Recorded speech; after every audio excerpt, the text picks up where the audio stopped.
March 1980. Torrential rain hammers down on the Ecuadorian city of Ambato, deep in the Andes mountain range. The rain is so intense that rivers overflow, mudslides carve through neighborhoods, and whole streets vanish beneath a tide of brown water.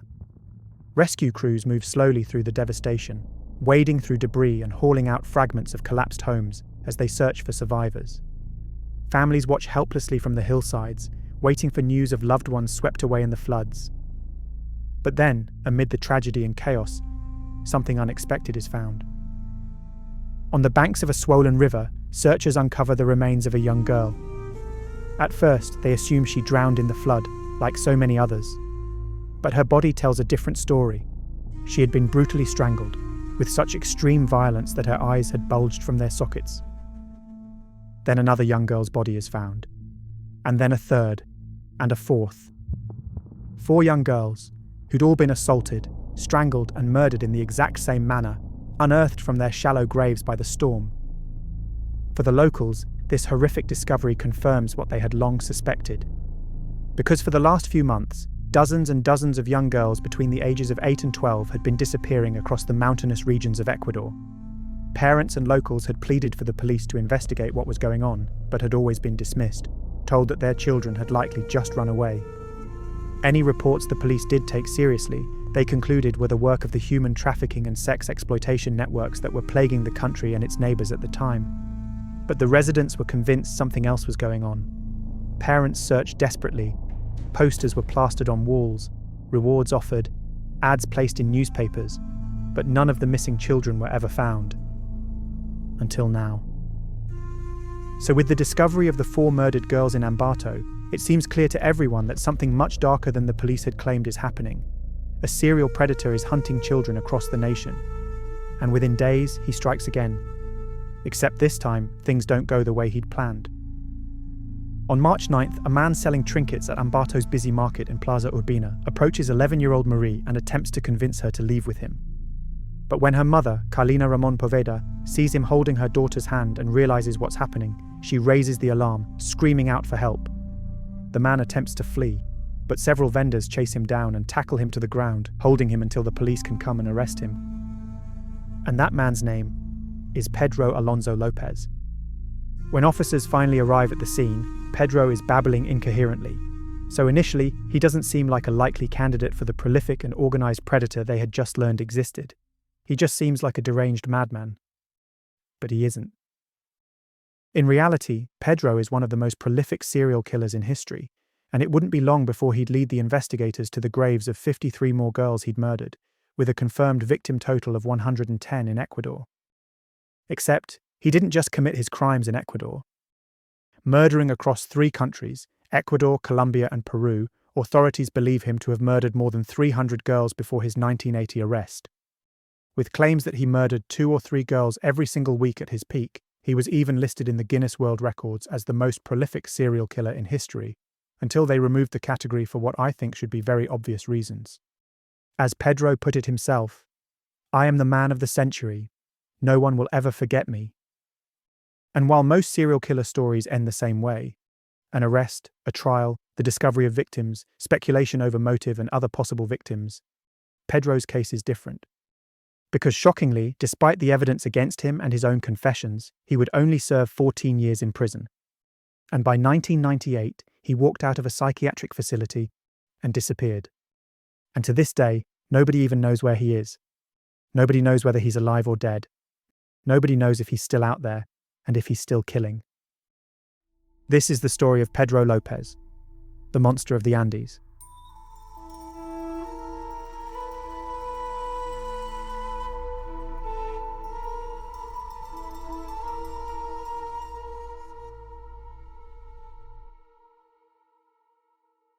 Before we get back into the story, I just want to remind you to please like and subscribe if you find the video interesting, and feel free to comment down below with any thoughts, as all that sort of engagement really helps the video out. This case is potentially the most requested I've ever had on the channel, coming up regularly in the comment sections of my videos, and I totally get why. And to be honest, it's really surprising this one doesn't have more coverage. Interestingly, while it is a well-known case compared to some of the others I've recently covered, it's actually been quite a difficult one to research. There's a lot of info out there on it, in English, as well as various other languages, but so much of that information is contradictory or different across accounts. I assume this comes down to when and where the case happened, leading to various mistranslations across the decades that have been repeated and gotten muddled with the truth. Just as an example, in my intro, I state the flooding occurred in 1980, but many sources claim it happened in 1979. And while they all agree it happened before Pedro was identified and arrested, many claim the floods occurred in April 1980. The arrest almost definitely happened on March 9th based on contemporary newspaper reports, so the timeline of it all gets very confusing very quickly. As another example, the mother of the last attempted victim is called Carlina Ramon, or Carvina Poveda in many sources, seeming to differ depending on the language of the source. The real name looks to be Carlina Ramon Poveda, a combination of them both. Many English language accounts seem to claim Carlina was a vendor at the market and that Pedro just spoke to her daughter, whereas many Spanish language accounts claim that Carlina was shopping at the market when Pedro grabbed her daughter and tried to flee with her, resulting in a violent confrontation with other merchants who stopped him. Anyway, I just thought it was worth trying to highlight to you that while the overall story is the same, many of the small details are different, even when it comes to contemporary reports and very legitimate deep dives into the case. So I've tried my best to find the truth among all the contradictions, but I'm sure I'll have gotten some of the smaller details incorrect in my account. So with all that said, let's jump straight back into the story. And in this instance, we're going to start right at the beginning. So since I've been low-key pushing it as a catchphrase, even if it doesn't quite apply right now, I'm going to say it. It's time to go all the way back to the start. Pedro Alonso López entered the world on October 8, 1948 in the Colombian town of Venadillo, which is part of the Tolima region. He was the seventh of 13 children, in a family already drowning in hardship. His father, Megdado Reyes, was killed 6 months before he was born in La Violencia, a brutal civil war that had erupted between liberal and conservative factions in Colombia. It was a time of mass killings, burned villages, and rivers that carried bodies downstream. Hundreds of thousands, mostly civilians, were killed, and even more were left displaced and lost. Human rights abuses carried out by guerrilla groups, paramilitaries, and even the military themselves were a daily reality. Crime rates soared to levels unmatched anywhere else in the world.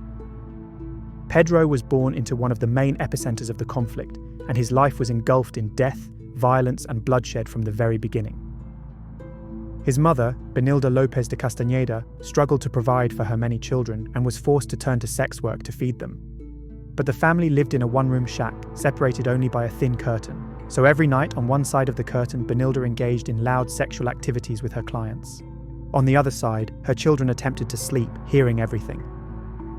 Instead of warmth, it was a home filled with confusion and trauma. Neighbours would later remember Benilda as a woman with a harsh temper. Some said she beat her children with a broom handle, often singling out Pedro, with claims that she hit him constantly. Discipline in the house was not a raised voice or a warning, it was violence. Surrounded by sex and brutality, Pedro never learned tenderness or affection. Instead, his earliest lessons were that pain was routine and that intimacy was corrupted. By the age of 9, things reached a breaking point. One day, Pedro was caught trying to inappropriately touch one of his younger sisters, and his mother's reaction was swift and merciless. She heated a candle and pressed it against his bare feet, burning his flesh. Then, without hesitation, she kicked the young child out of her house and banished him. From that moment on, he lived as a child on the streets. In the 1950s and 60s, Colombia's capital city, Bogotá, was a place where thousands of abandoned children roamed aimlessly. They slept under bridges, huddled in alleyways, and scavenged for scraps in trash heaps. Pedro made his way there and became one of these children, just another face among the lost. He scoured garbage bins for scraps of food, slept wherever he could, and learned to fight with knives to protect himself. At one point, an older man offered him food and shelter. Desperate and hungry, Pedro went with him. But instead of kindness, he was led to an abandoned building, where he was repeatedly assaulted before being cast back out into the night. Unfortunately, this was not an isolated incident, and he was attacked and abused many more times. And he wasn't the only one. There were many people who took advantage of all the vulnerable children living on the streets. Some lured and abused them, like with Pedro. Others abducted them and forced them to become sex workers. With each traumatic event that he experienced, Pedro grew colder and more detached. To numb himself, he smoked bazuco, a a crude paste made from coca leaves, which was one of the cheapest and most destructive drugs in the city. The substance was highly addictive and caused mood swings and paranoia, and he quickly became dependent on it. Many of the street children formed gangs for protection. These gangs of street children were often described as feral, and Pedro fit right in. He fought with them for turf, robbed houses, and got into fights, living on the margins of society. What little innocence he had left disappeared on those streets. At the age of 10, it briefly seemed like his life might turn around when an American family took pity on Pedro and adopted him. They brought him into their home, giving him clothes, a bed, food, and even putting him into education. For the first time in his life, Pedro experienced something resembling stability and normality. But the hope didn't last. According to some accounts, a teacher at his new school abused him. Others claim that he willingly ran away with that same teacher. But either way, by the time he was 12 years old, Pedro stole some money and abandoned his new life, returning to the only one he truly knew: the streets. By then, the violence that had torn the country apart was beginning to fade into history. The government was reorganizing, factories that had sat idle were reopening, and Colombia was trying to move forward. But Pedro had no trade, almost no education, and no real future. For 6 long years, he survived through begging and petty theft. And as he grew older, desperation pushed him toward bigger crimes. In his mid-teens, Pedro turned to stealing cars. Local chop shops were eager to pay for his work, and he quickly developed a reputation as a skilled thief. But by the age of 21, his dark path finally caught up with him. In 1969, he was arrested for stealing cars, and the court sentenced him to 7 years in prison. But prison did not rehabilitate him. Instead, it deepened his rage. Because behind bars, he was once again attacked and abused, this time by his fellow inmates. Colombian prisons in the late 1960s were a chaotic mess.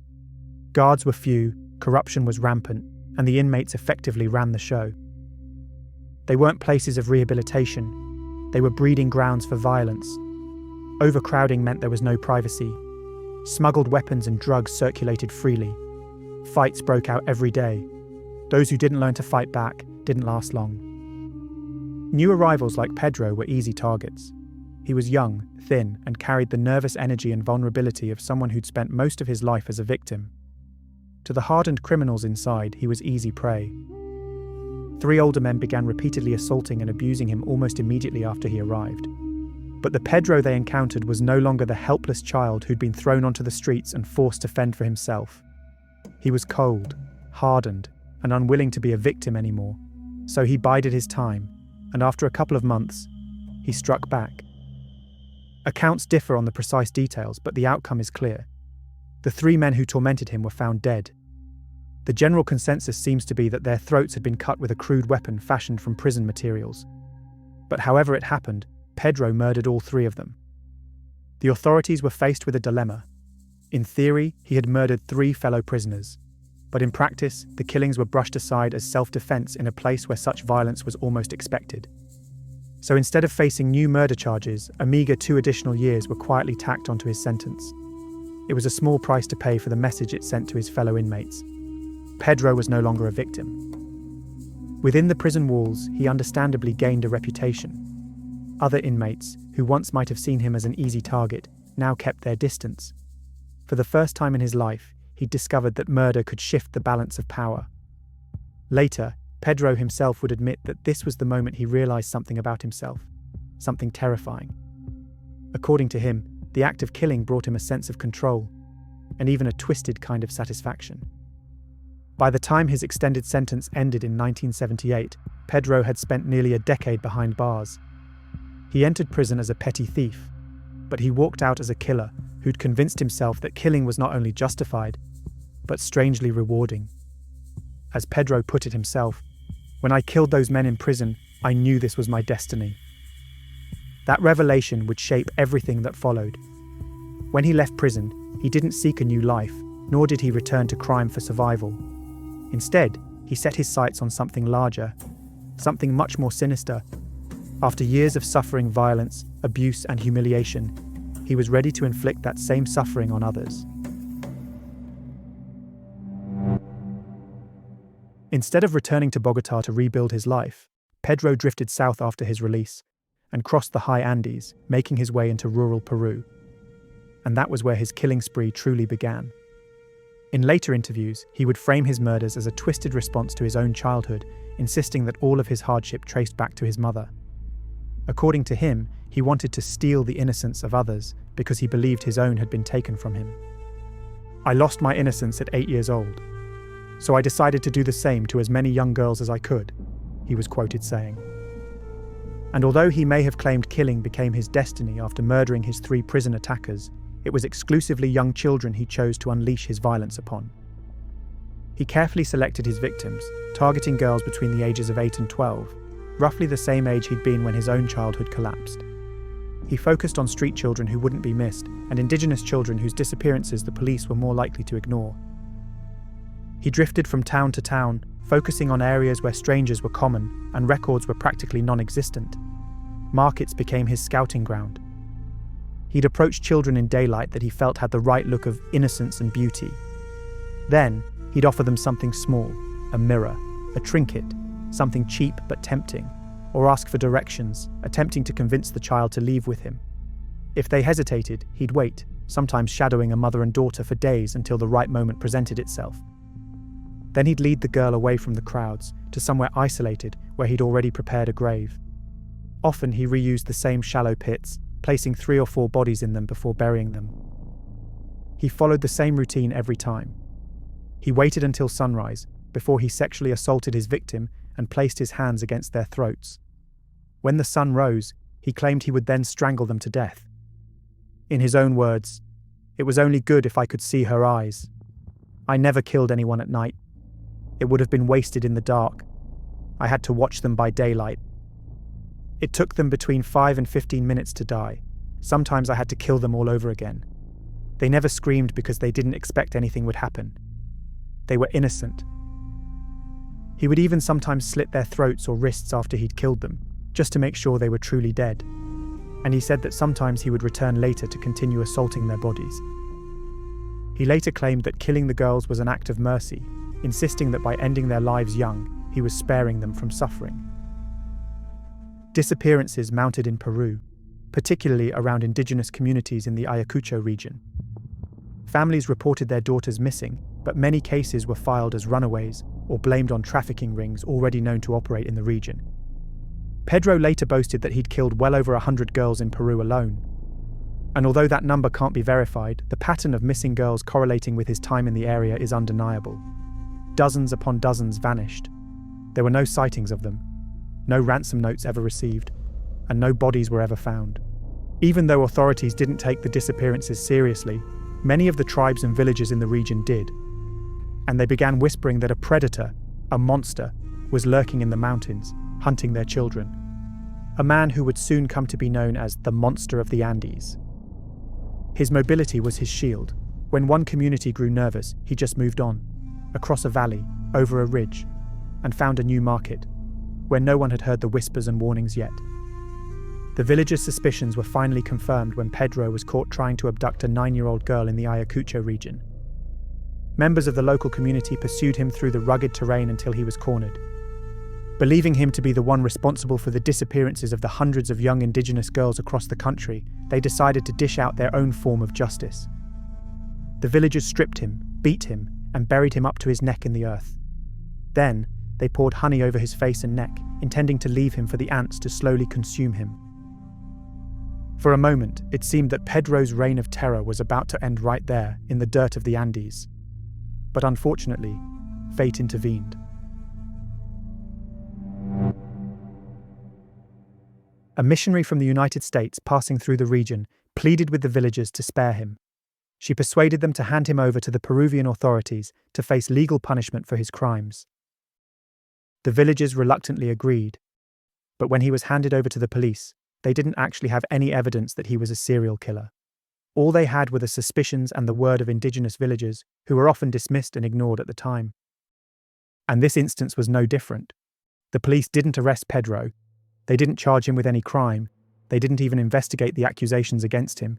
Instead, they quietly deported him back to Colombia and wiped their hands of him. In effect, They released him to continue his relentless murder spree, an opportunity he immediately took full advantage of. The same methods followed him into Colombia, then to Ecuador. He drifted from market town to market town, watching, waiting, killing. At the peak of his crimes, he admitted to killing 2 or 3 children every single week. He even described holding twisted parties with their bodies, propping them up in shallow graves together and speaking to them as if they were still alive. Whether he truly did that is unclear. But given many of the victims that would later be found were clustered in graves of several bodies just as he claimed, it seems entirely plausible. It's believed that he killed around 100 girls in Colombia during this time, and around 100 more in Ecuador, bringing his victim total to well over 300. By late 1979 into early 1980, the numbers in central Ecuador began to climb in a way that ordinary people could feel. In and around Ambato, an Andean market city ringed by green slopes, parents started counting missing daughters not by ones and twos, but by dozens. Parents sent daughters on routine errands and they never returned. Missing child posters appeared on shop fronts. One mother paid for newspaper notices. Families organized their own searches along ravines and fence lines. Police continued to ignore the cases and write them off. Class and ethnicity undoubtedly played a role. Almost all of Pedro's victims were indigenous, homeless, or from poor households, and their cases didn't trigger the urgency that might have been seen elsewhere. By the turn of 1980, parents in Ambato escorted their daughters in pairs. Vendors kept children within arm's length. Rumours spread that something worse than trafficking was happening. That February, Ivanova Giacomo, the daughter of a wealthy and respected baker, was abducted and killed by Pedro. And because her family was prominent, authorities finally reacted. Posters went up, national papers took notice, and the country watched. Then in March of 1980, nature finally confirmed the city's worst fears to be true. After days of torrential rain around Ambato, swollen rivers ate at their banks, and slopes gave way. And as the waters receded, searchers slowly began to find the remains of 4 girls who had gone missing long before the storm. The revelation changed everything. What grieving families had been insisting for months, and what police had brushed aside, could no longer be dismissed. Someone had been hunting their daughters, burying them near the city and moving on. Only days later, on March 8th, the body of Ivanova was discovered in a farm outbuilding. She was found to have been assaulted and strangled in a way that perfectly mirrored the 4 bodies unearthed by the flood. And then the very next day, Pedro attempted to abduct another child at the market in Plaza Urbina, as described in the opening. But with everyone on such high alert, he was instantly spotted by her mother, chased down by vendors and held until police arrived to arrest him. After years of vanishing into the crowds, Pedro couldn't slip away this time. He was dragged from a market stall into a cell, and at last, the monster of the Andes was in custody. When police officers brought Pedro in, they were initially unsure what they were dealing with. He'd been ranting and raving when they arrested him, leading to suspicion that he might be mentally ill. But back at the station, he was silent. He refused to answer any questions they put against him. All they knew was that a number of bodies had been found over the last few days. Dozens of young girls had been reported missing for months in the area, and Pedro had been caught trying to abduct a similar-aged girl to the victims. So he became their prime suspect in the case. But unless he started talking, they had no evidence against him, and nothing tying him to any crimes, beyond the attempted abduction. After realizing their usual tactics weren't going to work, they came up with a risky plan to get Pedro to talk. While looking into his background, they discovered that he claimed to be a devout Catholic. So they wondered if Pedro might open up to a Catholic priest. After all, priests are bound by the sacramental seal, meaning anything told to them in confession cannot be shared with anybody, or they'd risk being excommunicated by the church. So they placed an undercover officer in his cell who was posing as a priest who'd been arrested. Because the officer's name was Captain Pastor Gonzalez, some reports have muddled this situation and claimed they sent a real priest in to talk to him. I assume they didn't just pick the captain because his name was Pastor. But you never know. Maybe they thought it would help sell the deception. So posing as a Catholic priest who'd been arrested for preying on children, they hoped Pedro might open up to him, both as a religious confidant and as a fellow predator who would understand his actions. After Captain Gonzalez had stayed in the cell with him for a number of days and slowly started to gain his trust, Pedro began talking to him, and what he revealed to the undercover officer shook him to his core. Believing his words could never be repeated by the fake priest, Pedro told him that he'd killed more than 300 girls across Ecuador, Colombia, and Peru. He described his methods in chilling detail, explaining how he lured the children in the daylight from marketplaces before assaulting them and strangling them with his bare hands at sunrise. He also told him about the shallow graves he buried the bodies in, and the bizarre and unspeakable things he'd do to the bodies when he'd return to tend to them, like a gardener looking after their prized flower bed. He even told him that he liked Ecuadorian girls the best because they were more trusting and gentle, and therefore easier to lure. Captain Gonzalez was so terrified by what Pedro was telling him that he spent every night in the cell sleeping with a towel subtly wrapped around his neck, terrified that at any moment Pedro would realize he wasn't a priest and strangle him in the dark. When he finally left the cell, he was visibly shaken. He told his colleagues that what Pedro had told him was beyond comprehension, and that he was not just another criminal. He was a monster, a predator on a scale they could never have imagined.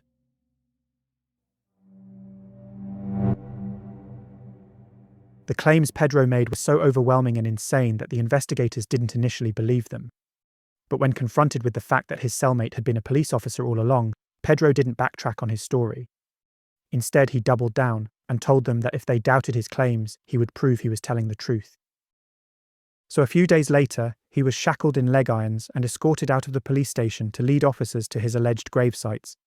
And it didn't take long for any doubts the investigators had to be erased. Over the next 6 weeks, he guided them to various grave sites in remote areas surrounding Ambato, as well as a number of other nearby provinces across the Andes. Officers followed him into the mountains, fields, and riverbeds, and one by one he pointed out the shallow graves he'd dug. And before long, they began uncovering the remains of young girls he'd murdered. Across the weeks, Pedro backtracked multiple times, claiming that he was innocent. To keep him cooperating, the officers escorting him feigned camaraderie with him and offered him luxuries like tobacco and beer, though this charade became increasingly difficult to maintain for them as body after body was discovered. The officers claimed he appeared as though he was enjoying the whole experience. At one point, he even lifted a victim's skull and tried to pose with it like it was a trophy, asking the police to photograph him with it, a request they obviously refused. He often had to be disguised in police uniform due to the intense reaction from the public. Villagers formed mobs demanding he be handed over to them. At various locations, crowds had to be held back by the police, intent on lynching him themselves. The anger, the pain, the frustration was evident everywhere they went. And the newspapers didn't help, covering every detail of what was going on in front-page stories about the monster of the Andes. All the while, Pedro seemed to treat the whole thing like it was some kind of sordid victory lap to finish off his career as the world's most prolific serial killer. By the time they'd finished, the Ecuadorian police had uncovered the remains of 53 young girls Pedro had murdered, many buried together in the same shallow graves. He also took them to around 30 other grave sites where no bodies were found, likely because scavenging animals or the recent floods which had already unearthed some of his victims had destroyed or removed the bodies already. The search wasn't stopped because Pedro had run out of graves to show them. It was because he stopped cooperating with them. As Major Victor Lascano, the governor of the Ambato prison, put it, "In the beginning he cooperated with us and took us each day to 3 or 4 hidden corpses, but then he tired, changed his mind, and stopped helping." He went on to say, "If someone confesses to 53 you find, and hundreds more you don't, you tend to believe what he says. I think his estimate of 300 is very low." And it's here that a question arises. Should his own confessed numbers be taken at face value? Serial killers often inflate their totals, seeking infamy and notoriety. Yet even stripped of exaggeration, the murders they had just confirmed already placed him among the most prolific serial killers in all of history. What made the confessions so haunting wasn't just the numbers. It was the way he delivered them. He never wept, never asked for forgiveness, never even hinted at regret. Forensic psychologists later noted the complete absence of empathy in his words was a hallmark of what they called cold-blooded psychopathy. Journalist Ron Leitner, who interviewed Pedro in the mid-1990s, which is where many of the quotes I've used come from, recorded statements that strongly reinforced this picture. In one of his most chilling quotes, Pedro said, "There is a divine moment when I have my hands around a girl's throat. I watch her eyes as she fades. Only those who kill understand." So the Ecuadorian authorities formally charged Pedro with 57 counts of murder for the 53 victims he'd just taken them to find, alongside the 4 who'd been discovered after the recent floods. For the families of the missing in Ecuador, these confessions brought a grim kind of clarity. Their daughters hadn't run away or fallen into the hands of traffickers. They'd been victims of a single man, operating in plain sight for years, while the authorities dismissed their disappearances. No other bodies were ever directly linked to him, though authorities in both Peru and Colombia were able to verify that his many murders claimed in both of their nations were corroborated by missing person reports. As a result, it seemed more than likely to both nations that his claims of killing around 100 young girls in each of them were true.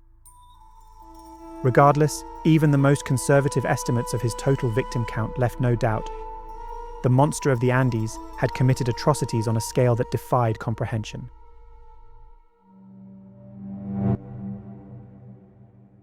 Between the bodies that had been discovered and Pedro's detailed confessions, he was officially linked to 110 murders in Ecuador alone, though the investigators knew his true toll stretched far beyond their country's borders.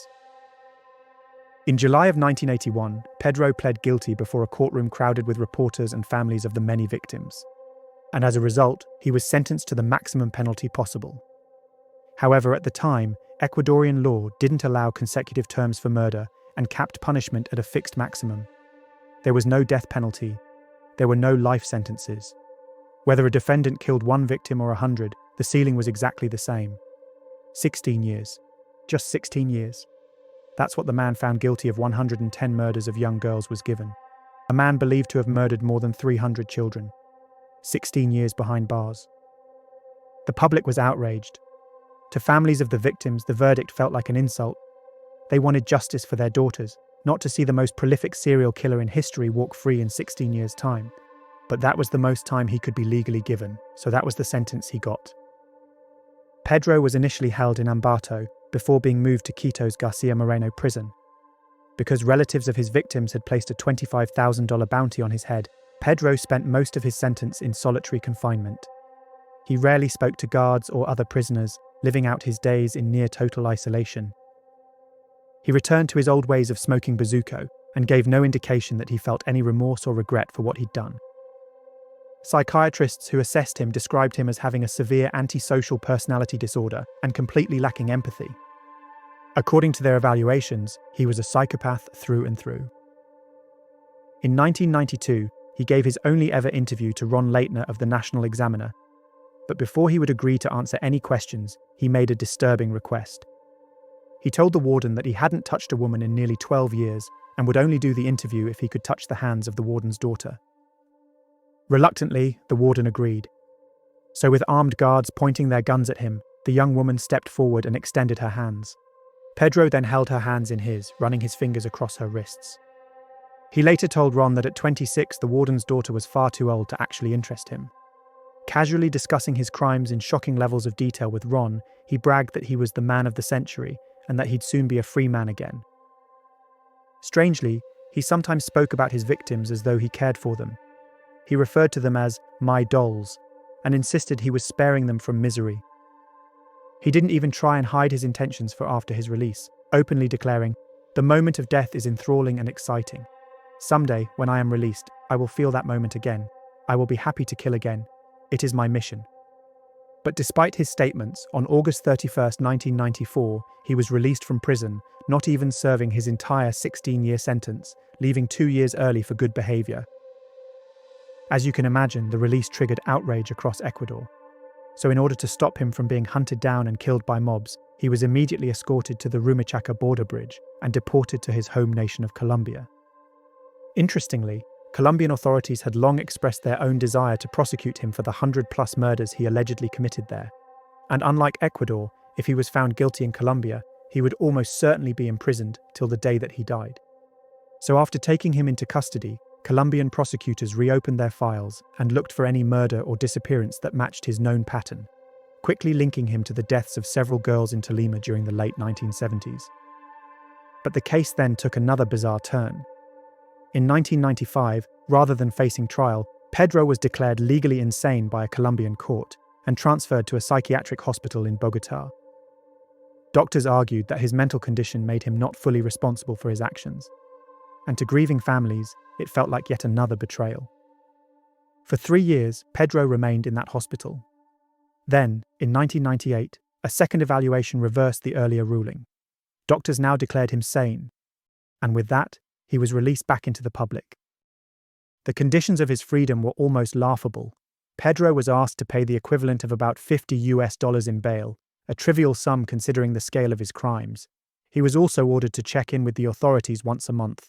That was the safeguard meant to protect the public from a man who had confessed to killing more than 300 children. Pedro instantly posted his bond, and at 50 years old he was released back into the world for a second time. He never kept his appointments, never reported to the police, and never submitted himself to monitoring of any kind. By the time officials even realized he was gone, Pedro had slipped back into the shadows and vanished.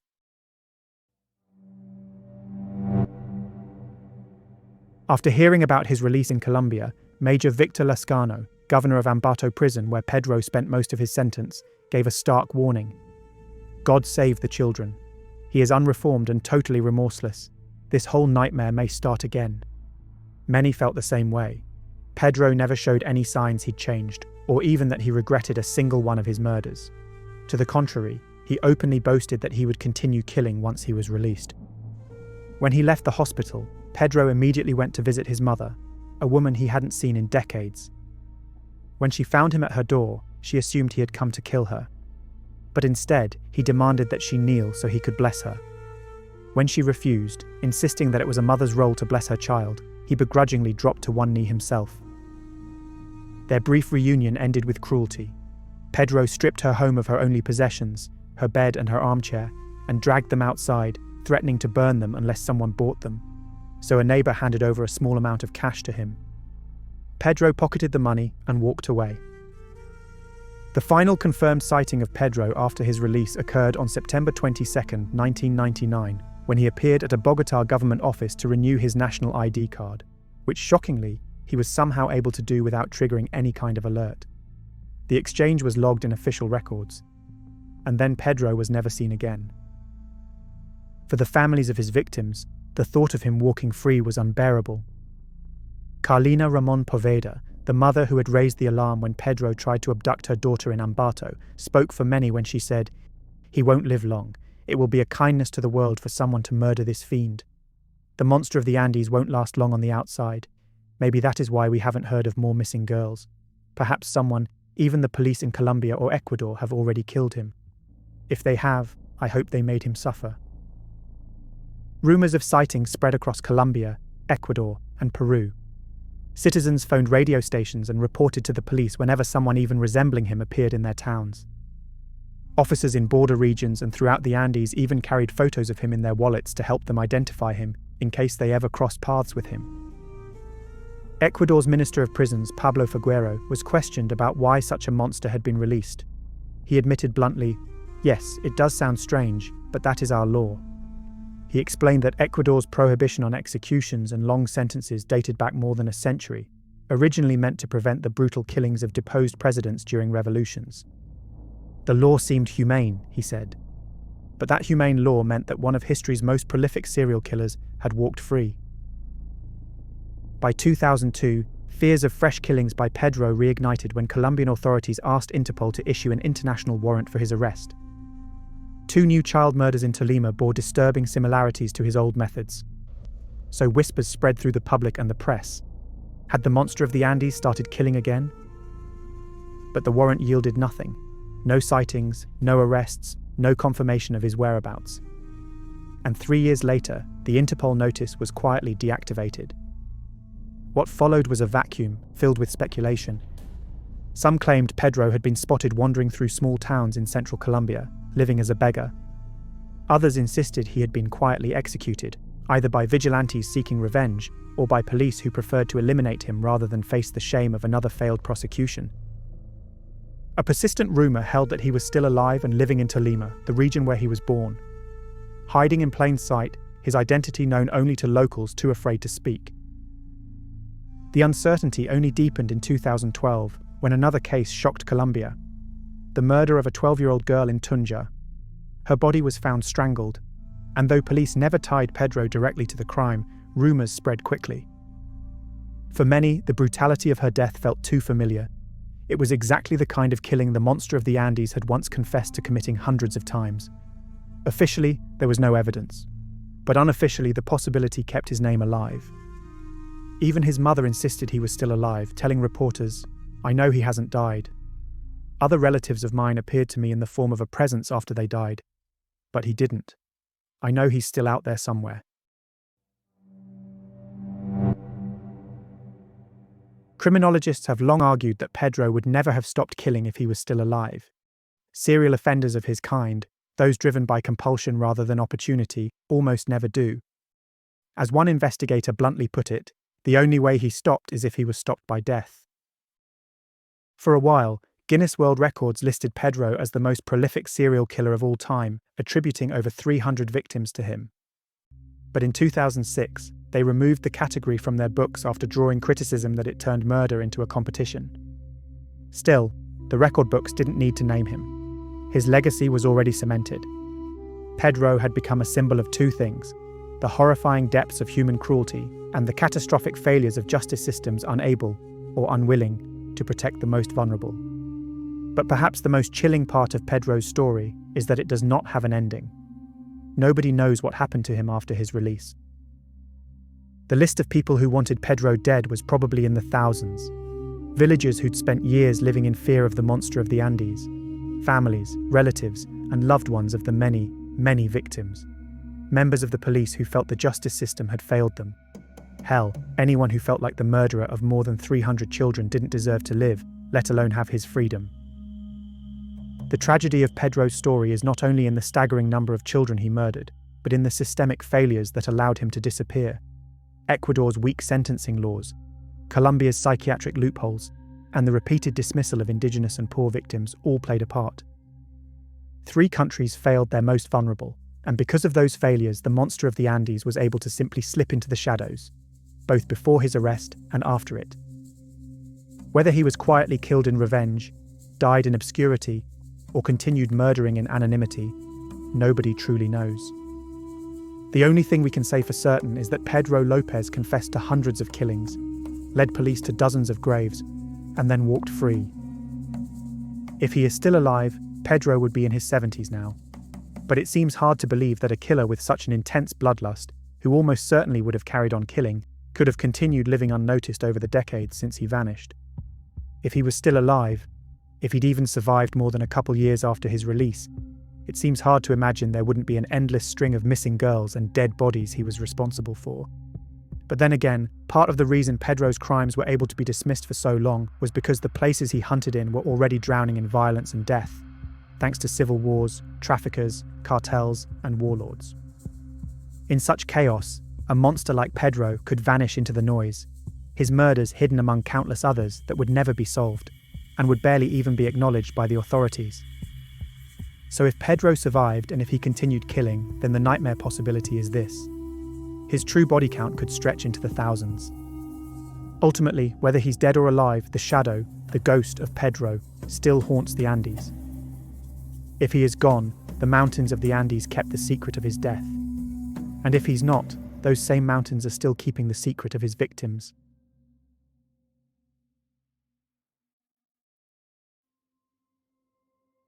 And with that, our deep dive into the case of the monster of the Andes comes to a close. As always, thanks so much for watching.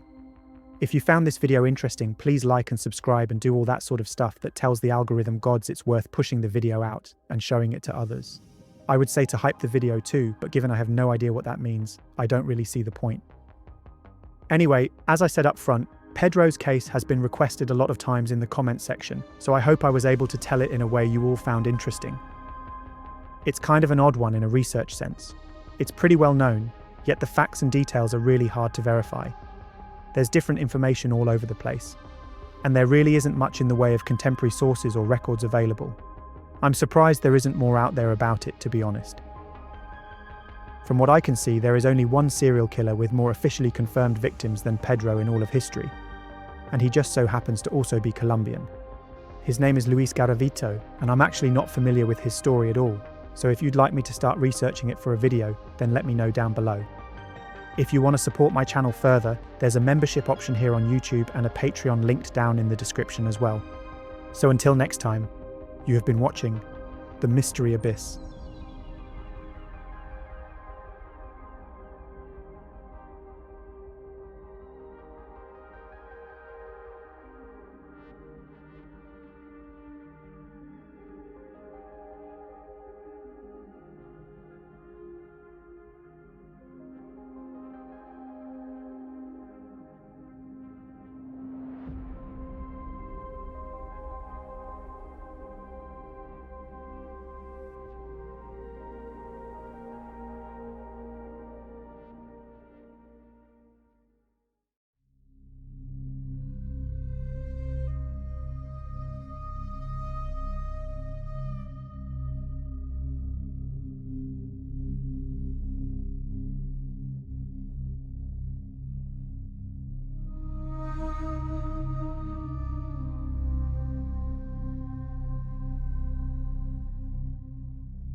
September 19th, 2000. In the quiet farming village of Guozhuang in the Hunan province of China, an elderly couple settles in for the night. 70-year-old Yang Peimin and his wife, Shan Lanying, share a modest home like countless others in rural China. Outside, the fields lie still, the village silent. Nothing to hint at the horror about to unfold. In the dead of night, a shadow slips into their home. He carries no gun, no knife, only a brick he picked up outside. The couple never has a chance to fight back. Blow after blow crashes down on their heads, the brick caving in their skulls. Within minutes, both lie motionless, their lives extinguished in the most brutal of ways. The killer doesn't linger. He searches through drawers and cupboards, grabbing what little money he can, before disappearing into the night. By morning, the peace of Guozhuang is shattered. Neighbours gather in disbelief, struggling to understand how such violence could reach their quiet community. Initially, suspicions turn inwards, with neighbours pointing the finger at a local man called Yang Deli, who'd quarrelled with the couple over cigarette money. Everyone in the village knew about the dispute, so the police believe they found their motive. So they arrest Deli, who eventually confesses to the crime. And for a while, it seems like the case has been solved. But Deli wasn't guilty. His false confession had been coerced under torture, and the case against him would eventually be dropped, though not before destroying his life. While police focused on the wrong man, the real murderer was able to slip away unnoticed, just as he would again and again in the years to come. Because this was no ordinary crime. It wasn't the work of a neighbour, or a thief, or a man driven by a moment of madness. It was something else, something far worse. The true killer was a drifter called Yang Xinhai, a predator who moved silently across the countryside, moving from province to province like a phantom. Wherever he stopped, the story was the same. Doors broken open, families butchered in their sleep, entire households wiped from existence in a single night. By the time he was finally stopped, at least 67 people had already died by his hands, including men, women, and even children. This is the story of Yang Xinhai, the most prolific serial killer in the history of the People's Republic of China. Or as the public and the press came to know him, the Monster Killer.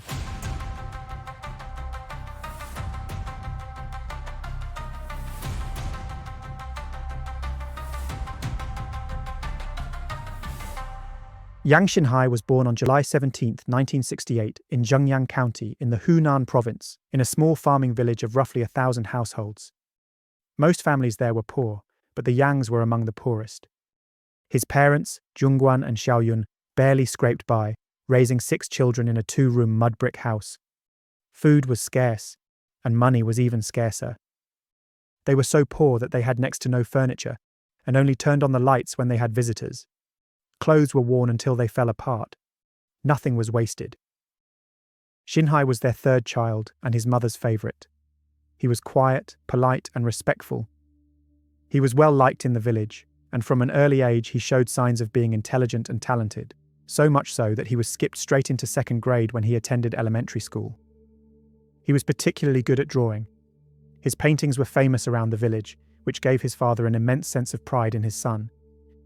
Zhongguan regularly boasted about Xinhai's talents, and it really seemed to everyone that he was destined for something more than the life he was born into. That idea seemed to be proven true when he became the only one of his siblings, and even on his entire street, to make it into high school. But the school was more than 10 miles away from his home, meaning he had to board there. His poverty became a constant point of humiliation for him. All of his clothes were tattered hand-me-downs from his older brothers, and his family couldn't afford to support him or to even feed him properly. They'd had to borrow money just to pay his initial expenses to get into the school. They had nothing left to give him. While his classmates traded meal tickets for hot food, Xinhai's father dropped off small bags of grain once a month for him to cook. But it was never enough, so he was forced to scavenge for wild greens and the occasional potato to fill his stomach. His parents couldn't afford to keep up with his school fees, so instead several of his teachers quietly covered them, seeing his potential and wanting to help support him. But the shame of his situation ate at him. He grew isolated and withdrawn, and he began to resent all of his classmates, growing angry at the unfairness of the cards life had seemingly handed him. And it wasn't long before his grades began to collapse. He spent much of his time filling cheap exercise books with stories and scraps of invented worlds, places he called things like Plato Heights. And his writing was far darker than anyone had realized at the time. Murder, mutilation, mayhem. In the spring of 1985, the humiliation became too much for him, and he dropped out of school. He had asked his father for more food, but when he arrived with it, he discovered Xinhai hadn't been seen for weeks. At 17 years old, he'd abandoned everything and just walked away from his life. Instead of returning home to his village, Xinhai drifted across China. He worked menial jobs to support himself, taking whatever he could find. Coal mines, construction sites, restaurants. But his employers often underpaid him, sometimes refusing to pay him at all. He rarely stayed in one place for long. As the years went by, he cut ties with his family, barely contacting them at all as he slipped from one province to the next, travelling by foot or by bicycle. All the while, his anger, resentment, and bitterness towards the whole world continued to fester. He later claimed he was treated with contempt everywhere he went, and nobody ever showed him any respect. Finally, after working shifts in a restaurant and receiving no pay, he snapped. He stole items from the kitchen and sold them, determined to get what he was owed. But that moment changed everything for him. He realized that crime, that stealing, paid faster, paid more, and was far easier than all the hard labor he'd been doing. And not only that, it gave him a way to get back at the world that he believed had wronged him. So he stopped working dead-end jobs and made theft his new way of life. But by 1988, the law caught up with him. He was arrested for pickpocketing in Xi'an and sentenced to 2 years at a labor camp for what authorities called re-education. Upon his release, he immediately started stealing again, though he actually met a woman who he claimed he fell in love with and planned to marry. But any semblance of hope or normality that relationship gave him was short-lived, because in 1991, less than a year after his release, he was caught stealing again and sent back to the labor camp. His girlfriend promised that she'd wait for him, but when he returned from prison, he discovered that she'd already married someone else. That betrayal cut him deeply. Whatever minuscule sympathy he had left for the world around him was completely shattered. He felt humiliated and disrespected all over again. And it wasn't long before his crimes began to escalate. He could no longer contain all the rage and hatred that had been building up inside of him. And by 1996, he finally let it all out and attacked a woman in Zhumadian in Hunan, attempting to sexually assault her. But the woman fought back, with such ferocity that she bit off a piece of his tongue, and managed to escape. Xinhai was quickly tracked down by the police and convicted of the assault, leading to a 5-year sentence in prison. As a sex offender, he was targeted by other inmates, which only made his feelings of resentment, hatred, and anger towards everyone in the world even stronger. When he left prison after serving 4 of his 5 years, he was scarred, and he was more volatile, more hate-filled, and more dangerous than ever. He no longer felt like he was part of society. So with nothing left to lose, he abandoned steady work and returned to burglary, breaking into homes and taking what he needed. And then on September 19, 2000, he broke into an elderly couple's house in Guozhuang and brutally bludgeoned them both to death with a brick. He felt no guilt for what he'd done, no remorse. Instead, he felt a rush like nothing he'd ever experienced before, and along with it came a new, overwhelming desire to do it again, and again, and again.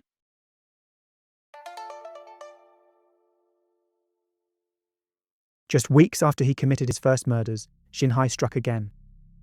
On October 1st, 2000, he travelled hundreds of miles from Hunan to Anhui province and broke into the home of 63-year-old Qi Junying.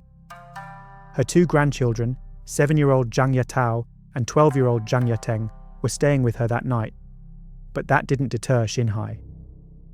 When the bodies were discovered, the scene was horrific. A hole had been smashed into Junying's forehead with an iron rod. She had been so badly beaten that her jaw was split open, exposing her teeth. Yatao had been strangled with rope and stabbed in the neck as he lay in his bed. And Yateng was found naked with a hole smashed into her skull and signs that she had been sexually assaulted, most likely after she was already dead. Police would later claim Xinhai had spotted Yateng during the day and targeted the house to attack her, and that Junying had been killed when she tried to stop him and intervene. But at the time, he wasn't even on anyone's radar. He was a drifter with no fixed address. The police didn't even know he existed. And instead, suspicion fell, once again, on a local villager with a grudge against the family. The villager, Chujiku, was detained and interrogated for days, even beaten by the police, who hoped to force a confession out of him. In the end, with no evidence against him, he confessed to a number of thefts instead. He was then charged with possession of an illegal firearm after an old hunting rifle was found in his home, and he was sentenced to a year of re-education through labour. Despite the lack of proof, villagers whispered that Jiku was the monster who had killed Junying and her grandchildren. His entire family was shunned. It would take years and DNA evidence for police to finally clear him. By then, the damage to his life and his family's reputation was already done. Both attacks followed the same pattern: an intruder sneaking into a home in the dead of night and killing everyone inside by beating in their skulls until they'd been crushed. But at the time, no connection between the two attacks was made. They had taken place in different provinces, hundreds of miles apart. And as far as the police were concerned, both were the acts of local men who had existing conflicts with the victims. Within less than 2 weeks, Xinhai had murdered 5 people, including 2 children. But then, for almost a year, there was silence. There were no new attacks, no new bodies discovered. But any hope that he regretted what he'd done and was going to stop would have been misplaced. Because really, Xinhai was just biding his time, surviving off petty theft, refining his methods, and keeping himself invisible as he drifted from province to province. And when he resurfaced in 2001, his violence would escalate to new levels of cruelty.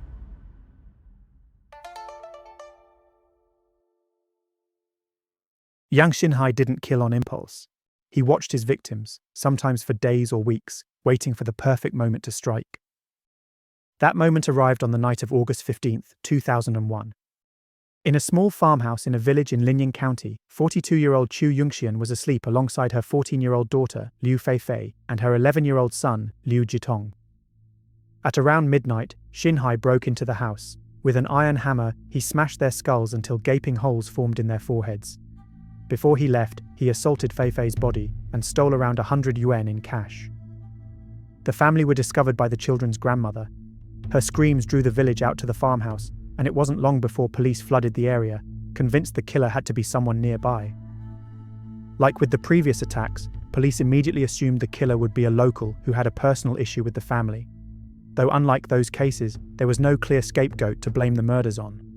So they questioned every man in the village, taking blood samples and fingerprints to compare to evidence collected from the house. But nothing matched, and it wasn't long before the case began to turn cold.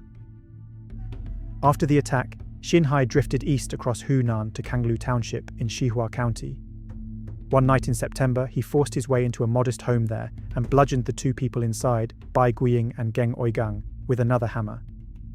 Then in December, he scaled a wall into a courtyard in Ye County near the town of Pingdingshan and slipped through a weathered wooden door into another home, killing Zhou Guo and Xing Hua as they slept inside. He ransacked the house afterwards, and by dawn, he was already miles away on his bicycle. In a matter of months, 7 more people had been brutally killed, and every single murder was exactly the same. He found a rural, isolated home, broke in the dead of night, and massacred everyone inside as they slept. The victims were all bludgeoned to death with blunt objects that he found, such as hammers, axes, and shovels. and he attacked with such force that he caved in the foreheads of practically every single one of his victims. He left the weapons at the scene or discarded them afterwards, and this led local villagers who had seen the horror of his murders to begin whispering about a deranged monster they called the Hammer Man. He wore brand new clothes during each attack. Sometimes he pulled socks over his shoes to make sure he didn't leave any prints on the ground. Other times, he purposefully wore shoes that were too big for him. He always tossed everything away after each attack. The victims had no connection to one another, as Xinhai picked houses more or less at random. He would cycle around the country until he found a suitable target and then instantly move on after the murders. He never lingered in the area and was rarely ever even seen entering or leaving a village. He was essentially a ghost. The result was confusion for the authorities. Next to nothing was stolen from the crime scenes, and there seemed to be no motive for the vicious attacks aside from the act of killing itself. But with the attacks scattered across different jurisdictions, handled by different police departments, nobody connected the dots. Nobody realized they were dealing with a single monstrous killer. At least, not yet. And because of the way crime is reported in China, there were no news stories about the attacks. Nothing for the villagers to see and realize there was a pattern. As we saw in the red dress killer case, crimes are normally only reported by Chinese news stations after the case has been solved and an arrest has been made. And sadly, this meant nobody, not the police, not the public, was even aware of Xinhai. And nobody was able to stop him from continuing his rampage into 2002, which was about to become his bloodiest year yet.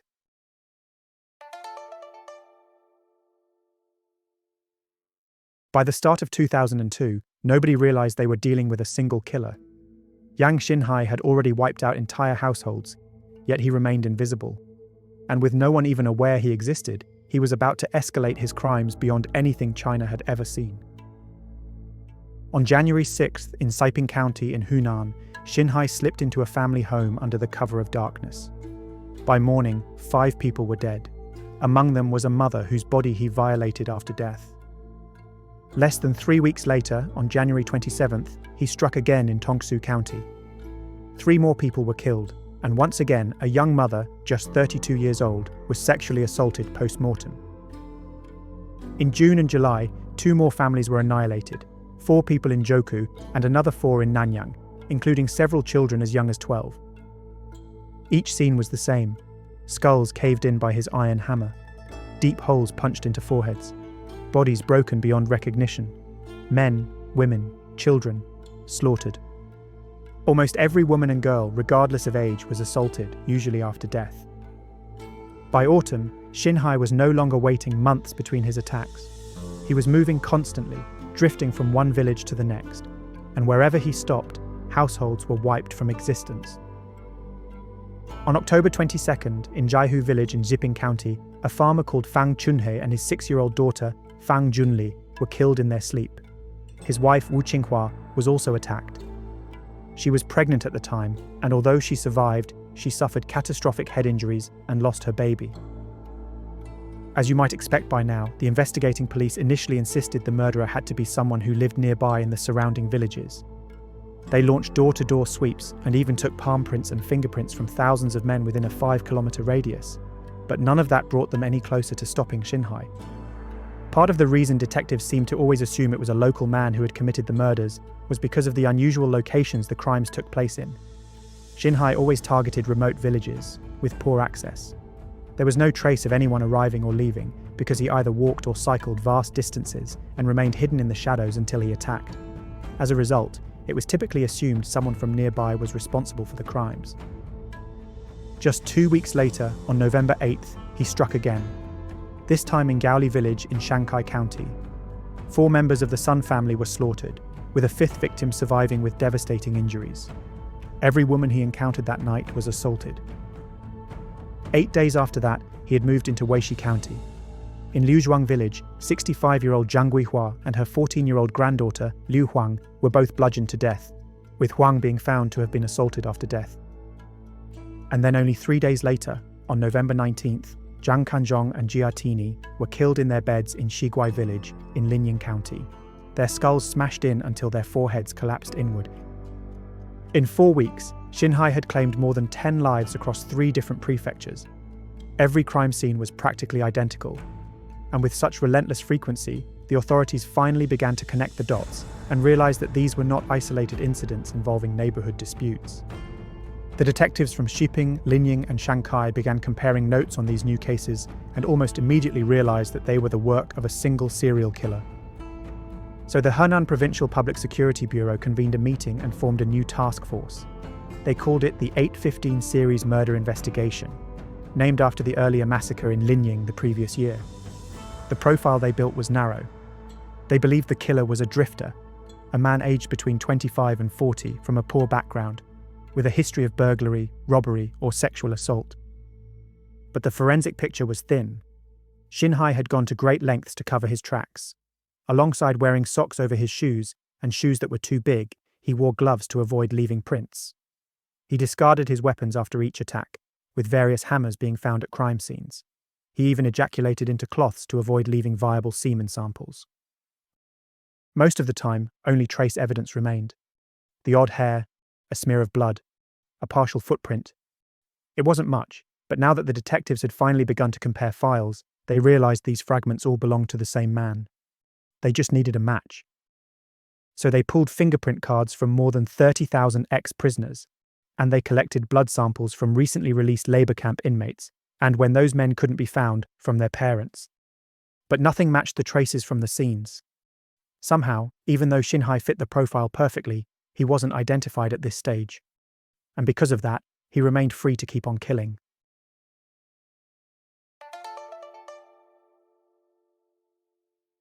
Even though the police had now connected the cases, Xinhai's pace did not relent. On December 1st, in Yanwan village in Lui County, he forced his way into a farmhouse at night. By dawn, Sun Qinglian and Zhang Guilian were dead. Their daughter survived the attack, but was left with critical injuries. Just 5 days later came one of the darkest nights of his spree.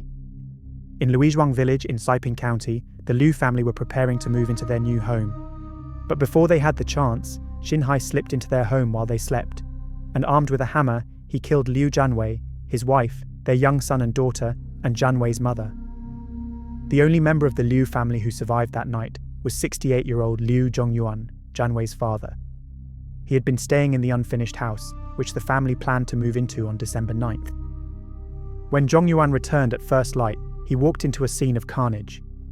He later described finding his granddaughter lying on the floor with a hole smashed into her forehead, before stumbling across his grandson, his son, and his daughter-in-law all in similar states. His wife, however, was still alive when he found her. He said she was blinking faintly but unable to speak. She passed away 10 days later in hospital. Xinhai later admitted that after the massacre, he buried the hammer in a cemetery before he dumped his blood-stained clothes in a river and walked 2 hours on foot to Luohe. Somehow, despite the extreme nature of his violence, Xinhai always remained calm, collected, and methodical in covering his tracks. A week later, on December 13th, he killed again. In Sijia village in Yanling County, Sida Sheng, his wife Zhu Eying, and their son Si Xiang were all murdered in their home. And then just 2 days after that, on December 15th, Xinhai crossed into Anhui province, and in Shaolizhuang in Linquan County, he murdered Li Xinde and his 2 children. His 13-year-old daughter was sexually assaulted after death. His 9-year-old son was found with mud caked on one of his hands, believed to be from trying to escape into the garden before being dragged back. Their grandmother, Han Fangying, was the one who forced open the door after 2 days of silence. Inside, she discovered all 3 of them lying in their beds, with their skulls shattered. By the end of 2002, Xinhai had killed more than 30 people, and he still wasn't finished, because 2003 would bring new murders and a new level of panic, and finally, an end to his violence.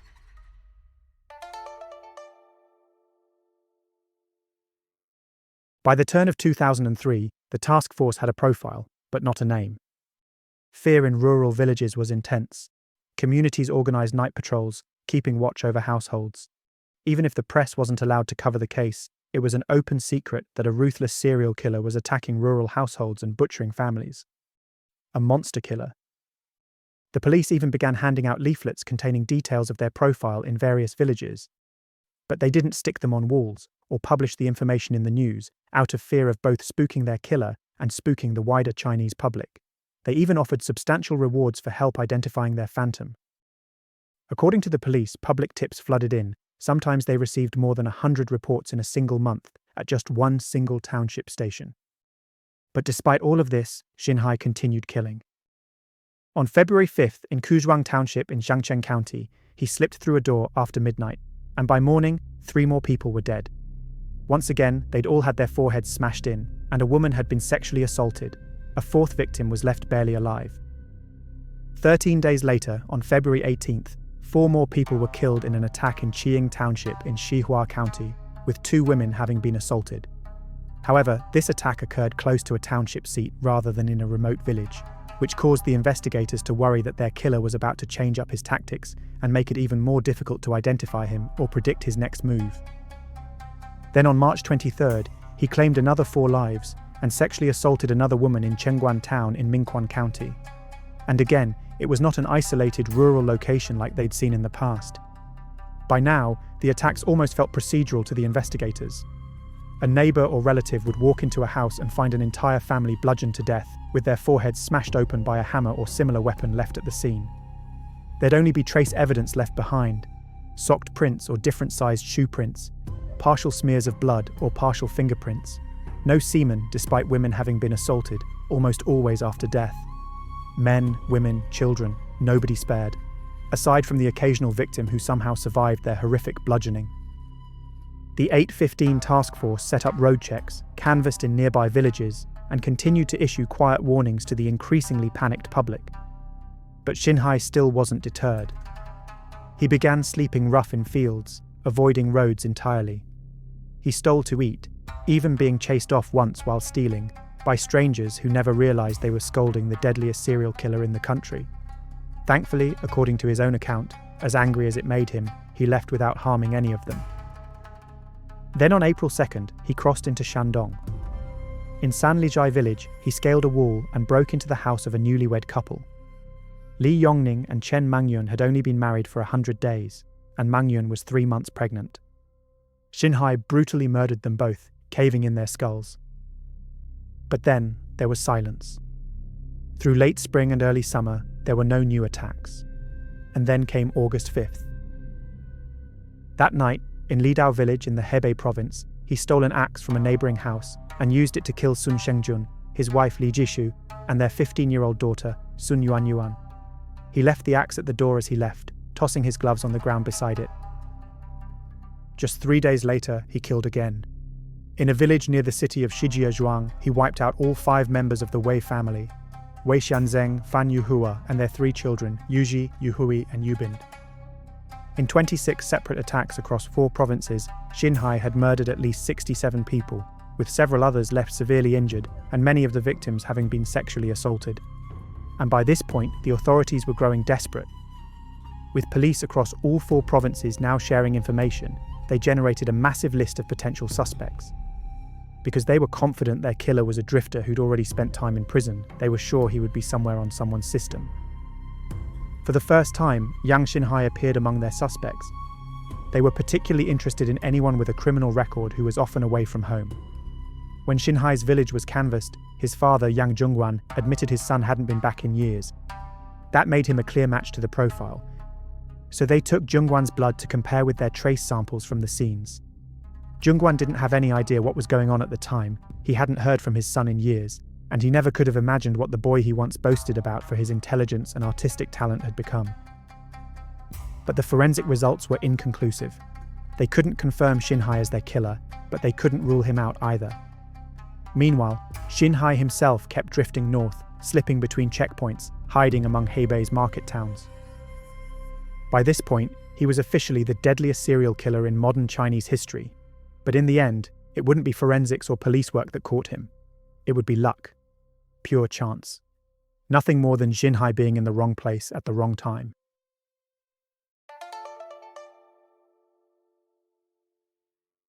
On November 3, 2003, police in the city of Kangzhou, in the Hebei province, were carrying out routine sweeps of local entertainment venues.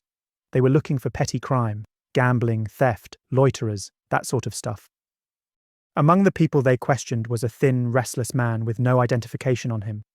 He had been sleeping in public baths and wandering the streets, and something just felt off about him to the officers. Some reports claim that he tried to flee from the officers, and when they caught up with him, they found a small knife in his pocket and around 500 yuan. Either way, the officers decided to arrest him and bring him in for questioning. They'd been told to look out for any drifters acting unusually, and this man unquestionably fit this profile. When asked his name, the man gave it without hesitation: Yang Xinhai. Confident, it seemed, that police had nothing to tie him to his crimes. What he didn't know was that his name was already on the suspect list circulated across the nation by the 815 task force. So in custody, samples of Xinhai's blood and hair were taken, alongside his fingerprints. And when they were compared to the fragments and trace evidence gathered from many of the 26 crime scenes, they were found to be a perfect match. The investigators had no doubt. The man sitting before them was the serial killer they had been chasing for years. The monster killer. But when confronted, Xinhai simply smirked and said, "If there's evidence, I'll admit it. If not, don't try to scare me." When the investigators revealed to him that they'd matched his samples to those found at several of the crime scenes, Xinhai still didn't admit to it though. Instead, he shrugged it off by saying, "DNA is science, right? 99% accurate. Maybe I'm the 1%. But eventually, he began to talk. And although they were aware of many of his crimes, they hadn't actually connected all of the cases from earlier on to the current murder spree, some of which locals were still in prison being blamed for. But the details Xinhai gave to them cast away any doubt that he was responsible. He told them exact dates and times of every crime he committed. He described the layout of houses, exactly what he'd done to each victim. He told them in horrific detail what weapons he'd used to do it, and even where police would be able to find some of these weapons still buried, which they were later able to dig up exactly where he'd described.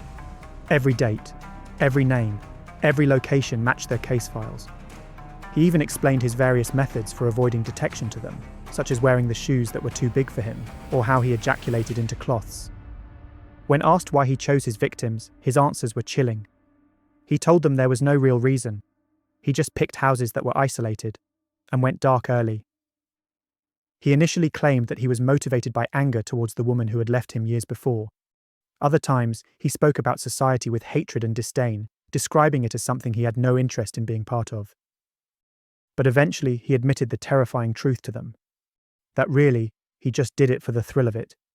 He enjoyed killing, and each time he did it, it only increased his desire to do it again.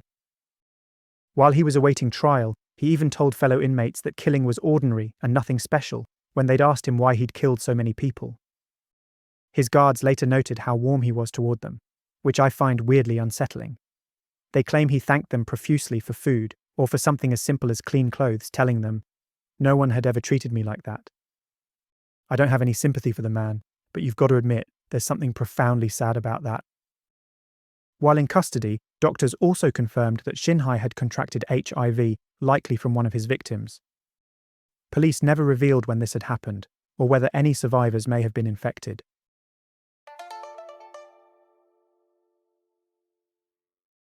After his arrest, it didn't take long for word to spread that the Hammer Man had finally been caught. Police even travelled to rural villages to announce the news themselves, hoping to end the fear and paranoia that had gripped the countryside. In one village, officers set off firecrackers in an empty field to signal the arrest. That's how Han Fangying, who'd once opened her son's door to find him murdered alongside her 2 grandchildren, first heard the news. Within weeks of his arrest, the ban on reporting was lifted, and as a result, Xinhai's face appeared on the front page of newspapers across the country. They called him the Monster of Hunan, or more simply, the Monster Killer. When his brother, Xinhai, saw one of the papers, he rushed back to Zhengyang County, but his village was already swarming with reporters. That was how the Yang family learned the truth, that Xinhai had murdered 67 people in the most brutal ways imaginable. His father, Zhongguan, asked to see his son, to ask him why he'd done it, but he was just told that Xinhai did not want to see him. So everything he learned about his son's murders came second-hand from the reporters surrounding his home.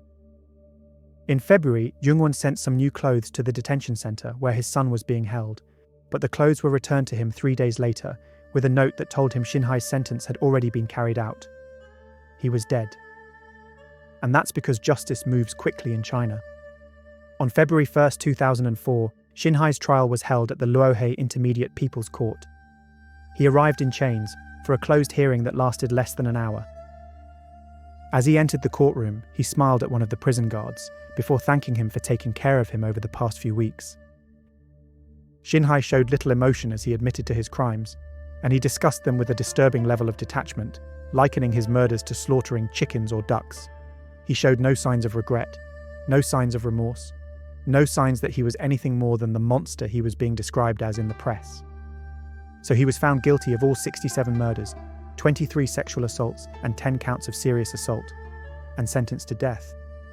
When asked if he wanted to appeal the verdict, he declined, and asked if he wanted to say anything, he replied with a single word: no. On February 14th, less than 2 weeks later, he was driven out to a secluded location near Wuligang village and executed by firing squad. According to reports, a single bullet to the head ended his life. And that was how modern China's worst ever serial killer's story was brought to an end. When Zhongguan arrived at a government compound to collect his son's body, he was told Xinhai had been cremated already and was handed an urn.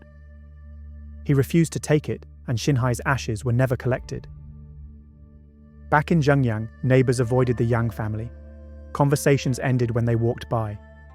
Zhongguan spent his days sitting at a chair by his window, saying nothing and doing nothing but growing increasingly old and sick under the weight of the guilt and shame of what his son had done. Xinhai's mother, Xiao Yun, cried for months after his death. Her eyesight rapidly deteriorated, but she never sought medical help. She later told a reporter she wished she could have spoken to her son one last time to ask why he'd gone down such a dark path. The family survived by scavenging for food to eat and for scrap to sell from rubbish pits. In one of their last ever interviews with reporters, Xinhai's brother, Xinhai, said he still didn't believe his brother was capable of such crimes, describing him as weak and thin like a monkey. He even said he wanted to investigate the crime scenes himself to find the truth. But his father instantly scolded him for the comment and cut him off, stating, "A case that big? You think they got it wrong? He's been dead for years. Save your strength. Save your money." Interestingly, while officials insisted there was overwhelming forensic evidence tying Xinhai to the 67 murders, they also claimed that it was because he left so little evidence behind that they struggled to catch him for so long. Assuming reports of what he said in his confession are true, there's no real doubt that he was guilty. He gave names, dates, and details only the killer could know. But as is often the case in China, the authorities released almost nothing publicly. A couple of short clips of his confessions were aired on Chinese news stations, no more than a few seconds in total, and details about what specific forensic evidence was found or matched has never been revealed. That isn't to say Xinhai isn't guilty, just that ultimately, we only have their word that the evidence exists for the case against him. As with the Red Dress Killer case we recently explored, by not allowing the press to publish any information about the case until it had been solved, the authorities prevented people from knowing the danger they were in, and from being able to take basic precautions that may have saved their lives, or to even have reported sightings of Xinhai over the years in the villages where he struck. For months, Han Fangying slept with the lights on in her home, as I imagine many others around the country did as well. But eventually she built up the courage to turn them back off and to face the darkness once again. Yang Xinhai the man has been dead for more than 20 years at this point. But Yang Xinhai the monster killer, that shadow's never really gone away.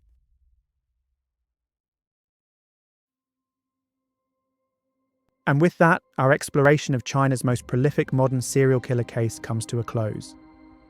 As always, thanks so much for watching.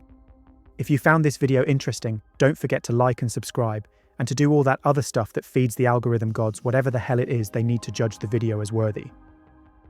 If you want to support my channel further, there's a membership option here on YouTube and a Patreon linked in the description as well.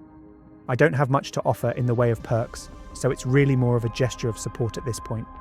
Though you do get to see your name at the end of my videos alongside all the lovely folks popping up on screen in a few seconds. So until next time, you have been watching The Mystery Abyss.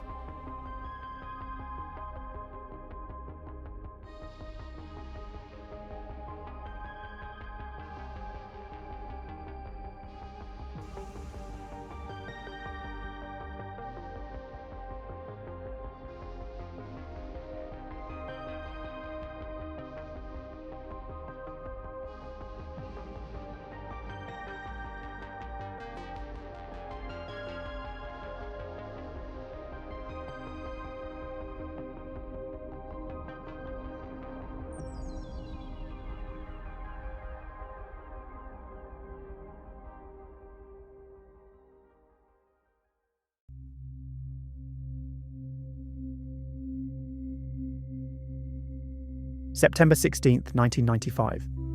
A man walks along a narrow path through a field near the Van Dyke mine in Boksburg, South Africa. Hunting for rabbits, he moves slowly, calmly. But then a foul smell suddenly hits his nostrils, catching him off guard. It's thick, sour, and unmistakable. The smell of death and decay. Figuring it's coming from a dead animal, he steps off the path and changes direction to avoid whatever's causing it. But after only a few steps, the stench seems to get worse. Much worse. And that's when he sees her. A woman is lying on the ground in front of him. Her wrists are bound. A gag is tied across her mouth, and there's no doubt that she's dead. He stops cold, his heart pounding in his chest as he tries to comprehend the gruesome scene before him. And then as he looks up from her body, he realizes something horrible. She isn't alone, because just a few meters away from her is another body, and another, and another. All women. All left here to rot under the harsh South African sun. Immediately contacting the authorities, by the time police finish combing through the field, they've recovered 10 bodies in varying stages of decomposition. Some are partially buried, others are left exposed out in the open, but all of them bear the hallmarks of the same killer. Wrists bound with clothing, faces partially covered, throats bruised from strangulation. This isn't just a crime scene, it's the dumping ground of a serial killer. And not just any serial killer, one of the worst and most prolific in the history of South Africa. A man who would later be convicted of 38 murders, but claims his own total to be as high as 76. And who would later draw comparisons to another notorious serial killer, often being labelled the Ted Bundy of South Africa. Not for the gore, but for the mask. The practiced charm and borrowed respectability that lowered his victims' defences, just long enough for him to make his move, and for them to disappear. Because this killer doesn't look like a monster. He smiles wide and warmly. He's polite, charismatic, and he comes offering job opportunities, hiding behind a wholesome-sounding charity to make his offers feel safe. With victims across 3 locations in South Africa, Atteridgeville, Boksburg, and Cleveland, he earns a new name in the press, long before anyone knows who he truly is. This is the story of the ABC Killer.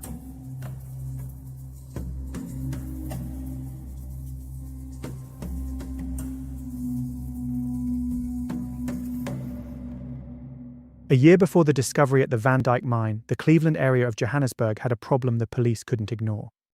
In early September 1994, 3 women were found dead within days. One near the Jupiter train station at Heriotdale, another beside the M2 freeway, and a third near a mine dump. All of the victims were black, and all of them had been neatly dressed when they were last seen. They were found partially undressed, having been assaulted and strangled with items of their own clothing. No identification was found on or near any of their bodies. Brixton murder and robbery took control of the cases, and it wasn't long before they connected them to 2 more bodies that had been found in the same area back in July. Then, on September 19th, another body turned up near a Heriotdale mine dump. With 6 victims murdered in an almost identical manner, police locked the district down for a full-scale search, which included nearly 150 officers, alongside tracking dogs, and even a helicopter. This led to the discovery of numerous items of women's underwear, alongside 2 additional bodies, both in advanced states of decomposition, which meant they now had at least 8 murdered women, all killed in the same manner, in an area with a radius of less than 3 miles. Identifications came slowly. One early victim, an 18-year-old schoolgirl called Marina Manama, had messages scrawled on her thighs, angry, clumsy lines that didn't seem to make any sense to the investigators. By the end of September, police psychologist Dr. Mickey Pistorius, the country's first criminal profiler, was brought in to help develop a profile for their suspect. She found that each victim seemed to follow the same pattern. They were lured to an industrial area, assaulted, and then strangled with their own clothing, including belts, pantyhose, and bras. Pistorius believed the killer was likely a black man in his mid-20s to early 30s. She claimed he would be neat, charming, and most likely projecting his status with smart clothes and a car. Because a couple of the bodies had been found in the exact same area, she asked for surveillance there, hoping he might return. But even with how bold he seemed to be, she thought it was unlikely, given the heavy press coverage the case was receiving. On October 8th, another victim was found near Geldenhuis station with the same hallmarks. Detectives then pulled 2 earlier cases of women found in fields near the same station that also matched the killer's MO. And after it turned out several of the victims had actually vanished from Pretoria West, nearly 50 miles away, another 2 cases in that area were discovered to perfectly match the killer's pattern and methods too. Within days, a press conference was held, in which Brixton's police commander offered a public reward of 200,000 rand for information. As the identifications continued, a pattern of approach started to show. In Pretoria, a man offered a young fashion student a job on Church Square. She arranged to meet him the next day, but never came home. She was one of the first victims found in September, near the M2. In another case, a toll booth cashier vanished. 3 days later, someone calling himself Martin phoned her employer, claiming she'd been in an accident, and asked that her salary be paid into her account. After a different woman was killed in Pretoria West, a caller used the name Moses Sima when he phoned her employer, claiming he'd found her ID book. It seemed several of the victims had last been seen with a well-dressed man promising work, presumably the same man who had been making these phone calls. Using these witnesses, the detectives built an identikit, which helped garner a number of leads that pointed them to a suspect, David Selepe. David lived in Boksburg, but he had links to both Pretoria West and Cleveland, where most of the victims had been found. This included an office he rented in Pretoria for a small business called Vision English Girls College, which just so happened to target the same sorts of young women that were turning up dead. He was a perfect match for the man described both by witnesses and Pistorius's profile. He dressed flash and drove a Mercedes registered in a woman's name. One woman even told the detectives that he'd offered her a job before trying to assault her. Before they could apprehend him, they discovered that he'd quietly slipped out of the country for business. After putting an alert out, his Mercedes was stopped in Maputo by Mozambican police on December 15th. In the boot of his car, they found newspaper clippings about the Cleveland murders, as well as scuff marks that suggested someone had been shut inside it recently. So David was brought back to Johannesburg and held at Brixton, where detectives claimed he confessed to 15 murders. Though this was only done verbally, with no signed confession and no video or audio recording. They claimed he told them that he didn't act alone, citing 2 men he called Tito and Mandla as his accomplices. Though he refused to sign a formal confession, he agreed to point out crime scenes to them. That weekend, he led detectives to various sites in handcuffs and leg irons. At Geldenhuis, he indicated the place where one of the victims, Amanda Theth, had been found, telling them there was a plastic bag under a thicket with her clothing in it. They removed his leg irons so he could walk over the rough terrain, and then removed his cuffs so he could reach into the brush to locate the bag. But instead, David seized his chance and snatched a thick branch, cracking it across the detective's back. As he tried to run for it, one of the officers shouted a warning and fired. The shot hit David in the head, and he died in hospital later that day. The backlash from the press was immediate. They had no recorded or written confession of any kind, and they just killed their suspect. Headlines questioned why 3 officers could not subdue a man with a branch, and why he was shot in the head, not somewhere less fatal. But the shooting was ultimately ruled as self-defense by an inquest. And despite never sharing it with anyone, the police publicly announced that forensic evidence tied David to at least 6 of the murders in Cleveland. However, even though the man the police said was their serial killer was now dead, the bodies didn't stop turning up. In early January 1995, a new body surfaced in Atteridgeville, just outside Pretoria. Her remains were badly decomposed, and she'd been assaulted, partially undressed, bound, and strangled with her own clothing, just like all of David's victims. Except, David was dead when she was murdered, likely a week or so prior to her discovery. Initially, police dismissed the crime as the work of a copycat killer. But as autumn turned to winter, body after body was found, bearing the exact same hallmarks as all the earlier murders. And by June, there were at least 8 new victims discovered around Pretoria West and Atteridgeville. The killings should have ended with David's death, but they didn't. If anything, they intensified. On February 9th, another woman was found in Atteridgeville. She was later identified via her fingerprints as 27-year-old Beauty Nuku Soko. She'd gone missing in January on her way to see her sister. March brought more. Construction workers digging a trench in Atteridgeville uncovered a woman's chest protruding from the soil. She was identified as 25-year-old Sarah Matlakal Makono. According to her family, she'd left 3 days before she was found to meet a man who'd promised her a job. On April 12th, the body of Letta Nomthandazo and Langa Mandla was found in the same area. Her hands were tied behind her back using her own bra, and she'd been strangled and stripped. Most of her clothing was found scattered around her body, but her underwear was missing. The next day, searchers found a small body about 20 meters from where Letta had been discovered. It was her 2-year-old son, Sibusiso. Letta had taken him along with her to a job meeting. It was believed the killer struck the child, leaving him to succumb to the cold and dark beside his mother's body. If David hadn't been caught and killed, there would have been no question that the same killer was responsible for these Atteridgeville cases. So this raised some massive and uneasy questions for the investigators.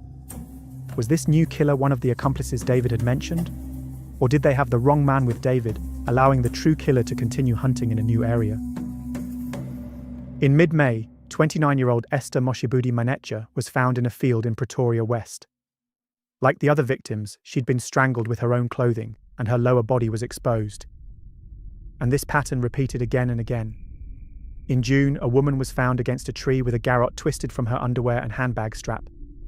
Then another body was found, and another one. A 4th June victim was discovered in Atteridgeville with her pantyhose tied so tightly around her neck with a stick that bone fragments were embedded in the fabric. And then the killer crossed over to Boksburg. The first case in the area occurred on July 17th, when a man living near Byers Park witnessed a man and a woman walk off into a field together, with only the man returning. When he went to investigate, he found the woman on the ground, still warm. With police arriving at the scene, they tried to revive her, but it was too late. She was 25-year-old Josephine Mansali Malangeni, a mother of 4 who'd gone to meet someone about a job. Unfortunately, the witness had been too far away to offer any useful descriptions of the man he'd seen. Within days, 2 more bodies were found in the area, both showing the same hallmarks. With the help of Mickey Pistorius again, Pretoria's murder and robbery unit set up a dedicated task force to try and catch the killer responsible. And as they pinned the crime scene photos to the wall in date order, a pattern snapped into focus. Early cases showed signs of manual throttling, then ligatures, bras, pantyhose, belts. And then in some newer cases, the fabric had been twisted tight like a tourniquet for leverage and control. Faces were often covered, hands moved from unbound to tied in front to tied behind the back. Whoever this was, he wasn't improvising anymore. He was practicing, perfecting his method. And the lure repeated too. Families kept saying the same thing. She'd left for a meeting, or an interview, or a job opportunity, and never came back. It was exactly what the families had told them when they were investigating the initial Cleveland murders attributed to David Selepe. 5 more victims were discovered in August, with several now back in the Cleveland area where it seemed everything had once started. The geography was a triangle the newspapers would soon name for them. A for Atteridgeville, B for Boksburg, C for Cleveland. The ABC pattern wasn't a headline yet, but the detectives could see it forming on their wall. The unidentified killer even began making taunting calls to relatives of the victims. In one widely repeated account, a woman's grandmother was told she'd unknowingly walked over her granddaughter's shallow grave by a man calling himself Mandler. And then on September 16th, a man out hunting rabbits walked into a field at the Van Dyke mine and found a woman's body. Then another, and another, leading the police to recover 10 more victims in the field. By nightfall, the field at the Van Dyke mine was a grid of tape and flags. More than 30 officers and forensic techs moved square by square, photographing, bagging, and logging everything. Heat and insects had chewed up a lot of the scene, so they focused on what might still hold value. Makeshift ligatures and gags, clothing, jewelry, soil and plant samples, any shoe impressions. Wherever they could, they took swabs for DNA. When Mickey Pistorius arrived, she found it to be one of the worst crime scenes she'd ever seen. The bodies were scattered across the field, clustered within a few hundred meters of one another. Some of them had been there for months. Others were way more recent, which suggested that the killer had returned to the site again and again, leaving each new victim close to the last. It also looked like a few of them had been killed right there, which meant the killer had marched some of the women into his graveyard and shown them the other victims before he strangled them. To Pistorius, it seemed clear that the killer had made almost no effort to conceal the bodies, which to her read as confidence. These weren't the victims of panic or impulse. They were the victims of routine, somebody who knew exactly what they were doing. And that routine didn't start here. The bindings, the face coverings, the ligatures made from clothing. It all matched the pattern the detectives had been chasing all year across Atteridgeville, Boxburg, and Cleveland. Their serial killer had just given them 10 more bodies all at once. The lab had DNA samples from multiple victims, enough to see the same unknown male profile popping up again and again. But what they didn't have was a name to match it to.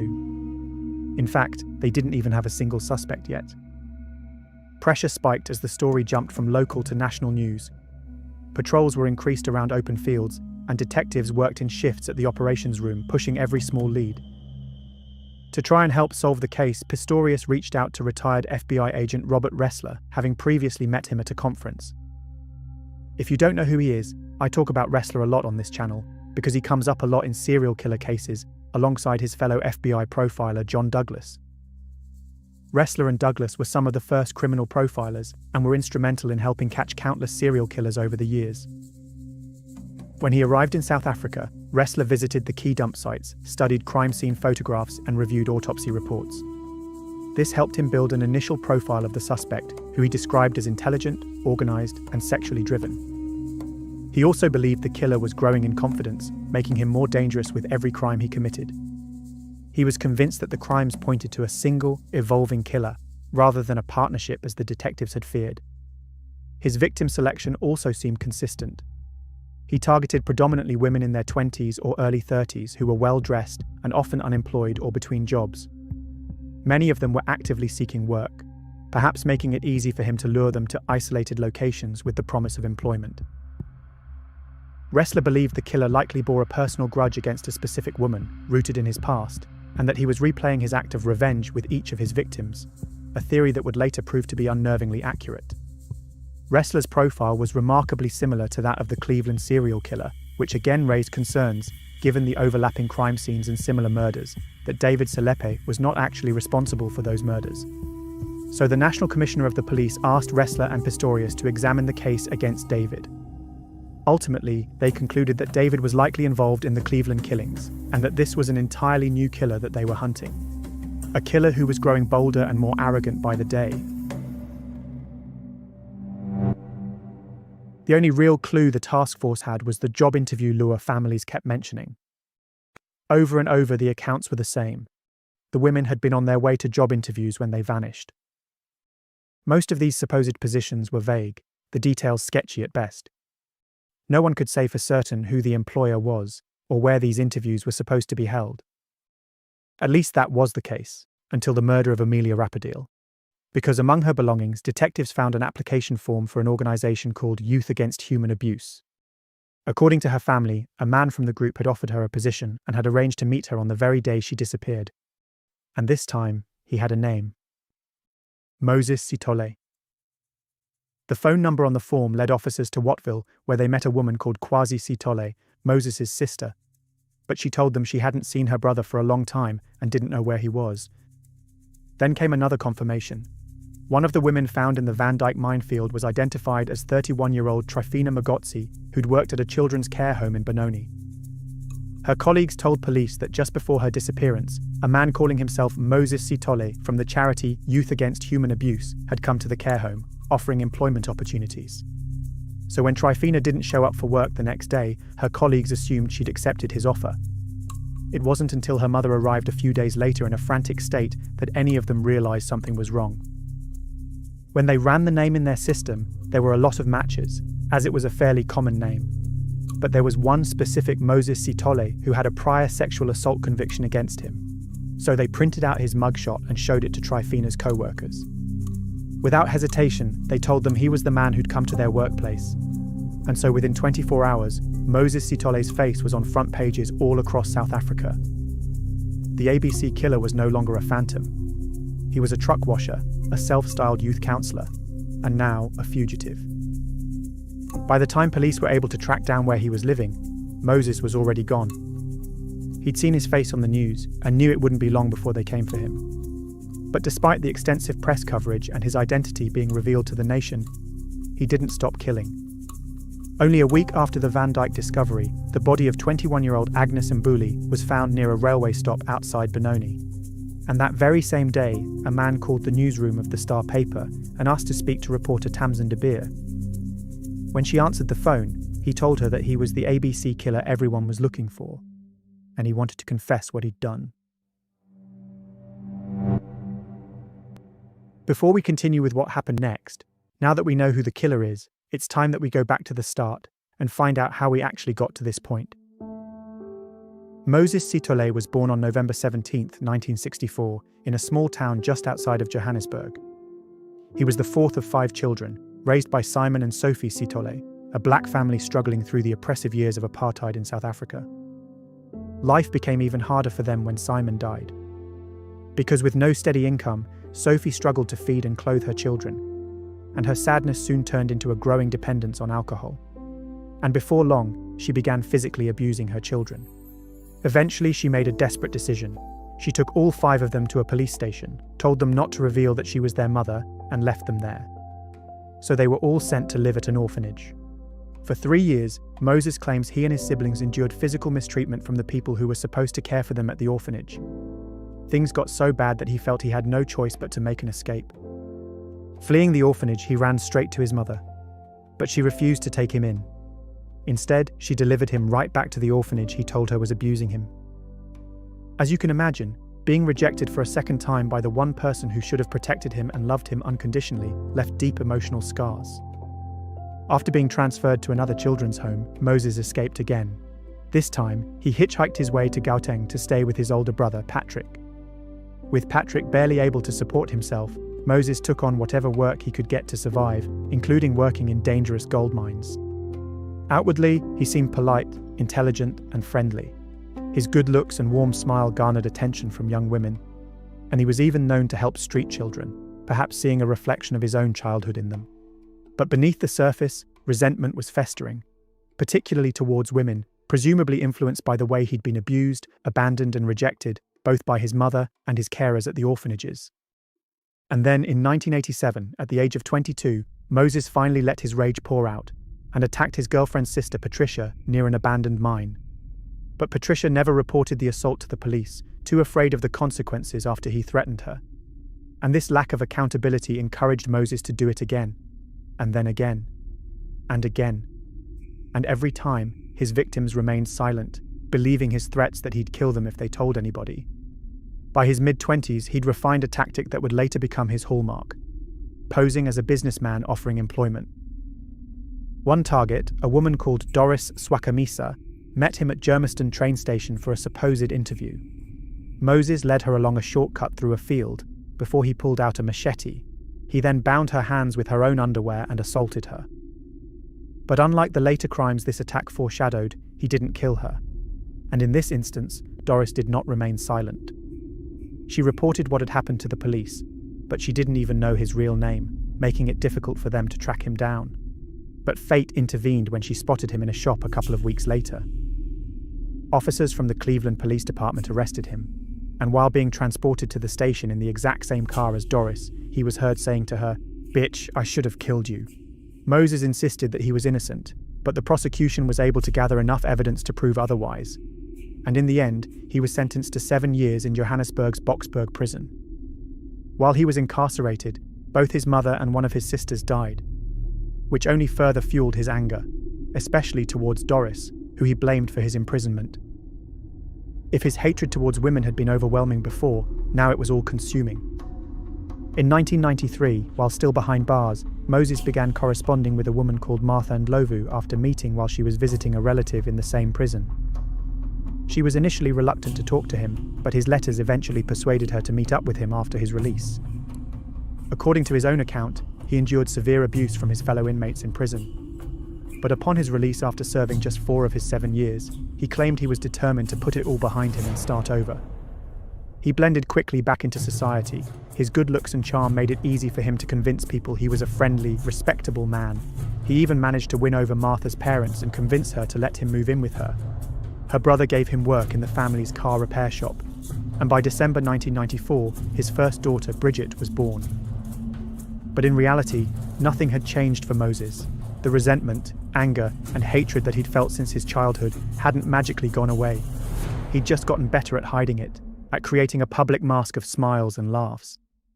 He told his new family that he was searching for a better career, which they fully supported. and under this guise, he regularly headed into town dressed in a suit and carrying a newspaper. What they didn't know was that inside the folded newspaper was a knife.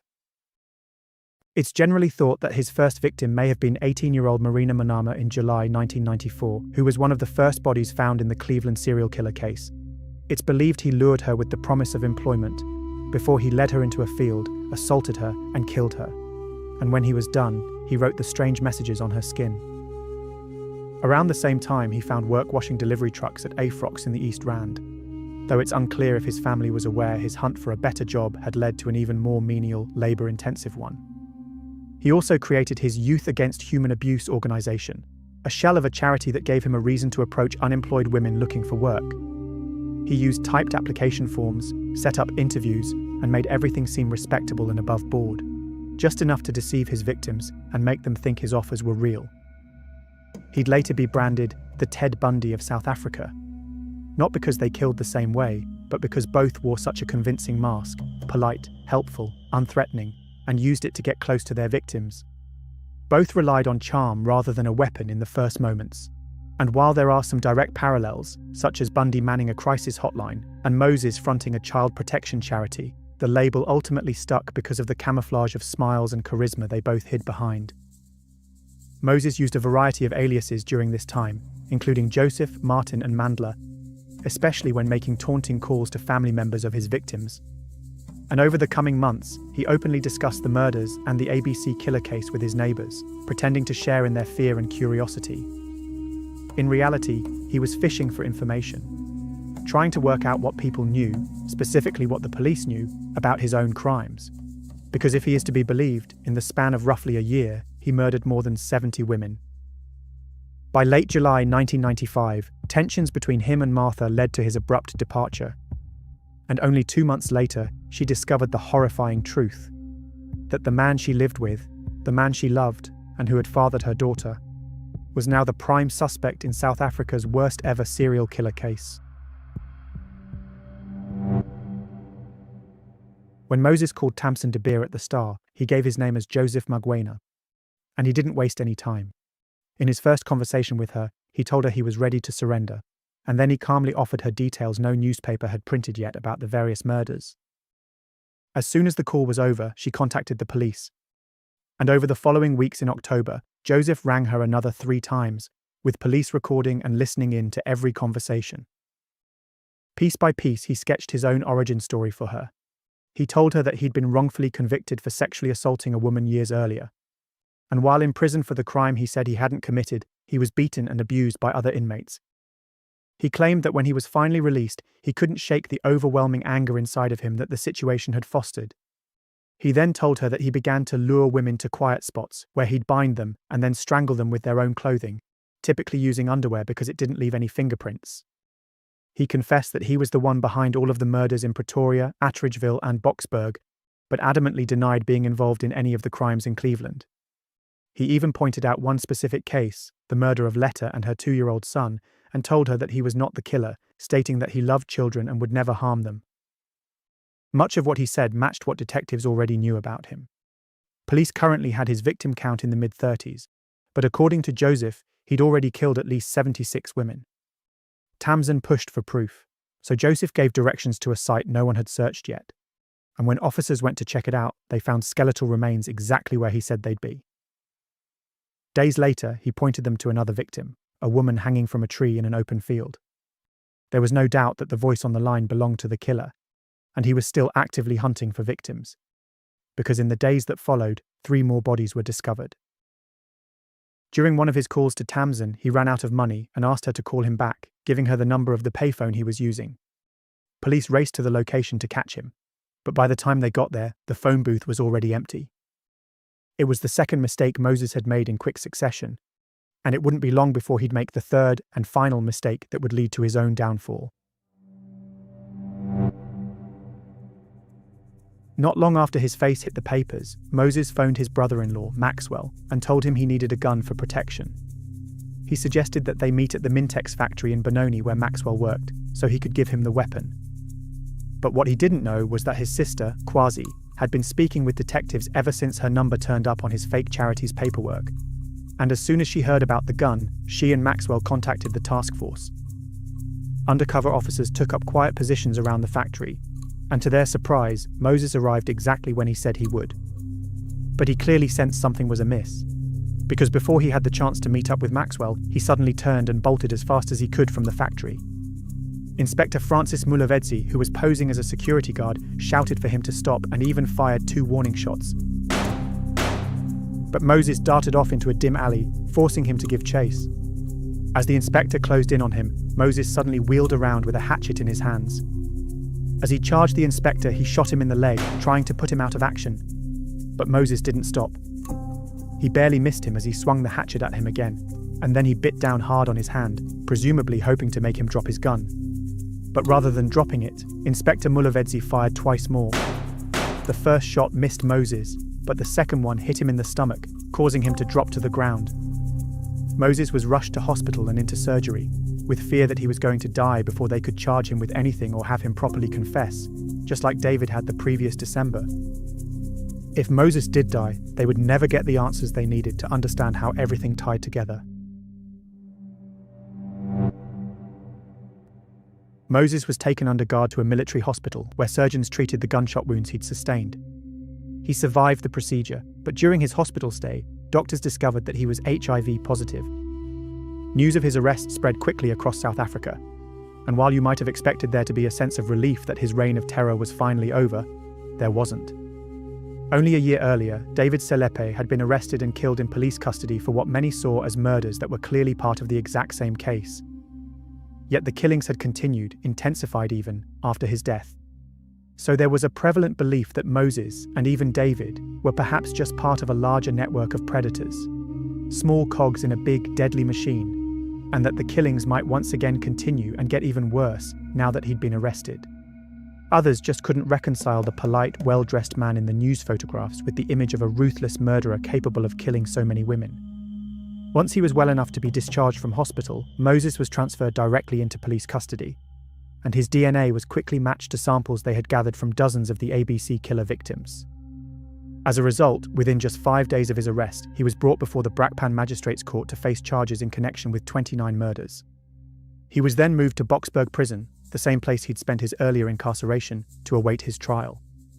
In recorded statements to the police, Moses tried to explain away his actions, claiming that his experiences at the orphanages had shaped him into a sexual predator, and that the abuse he'd suffered in prison had then transformed him into a killer.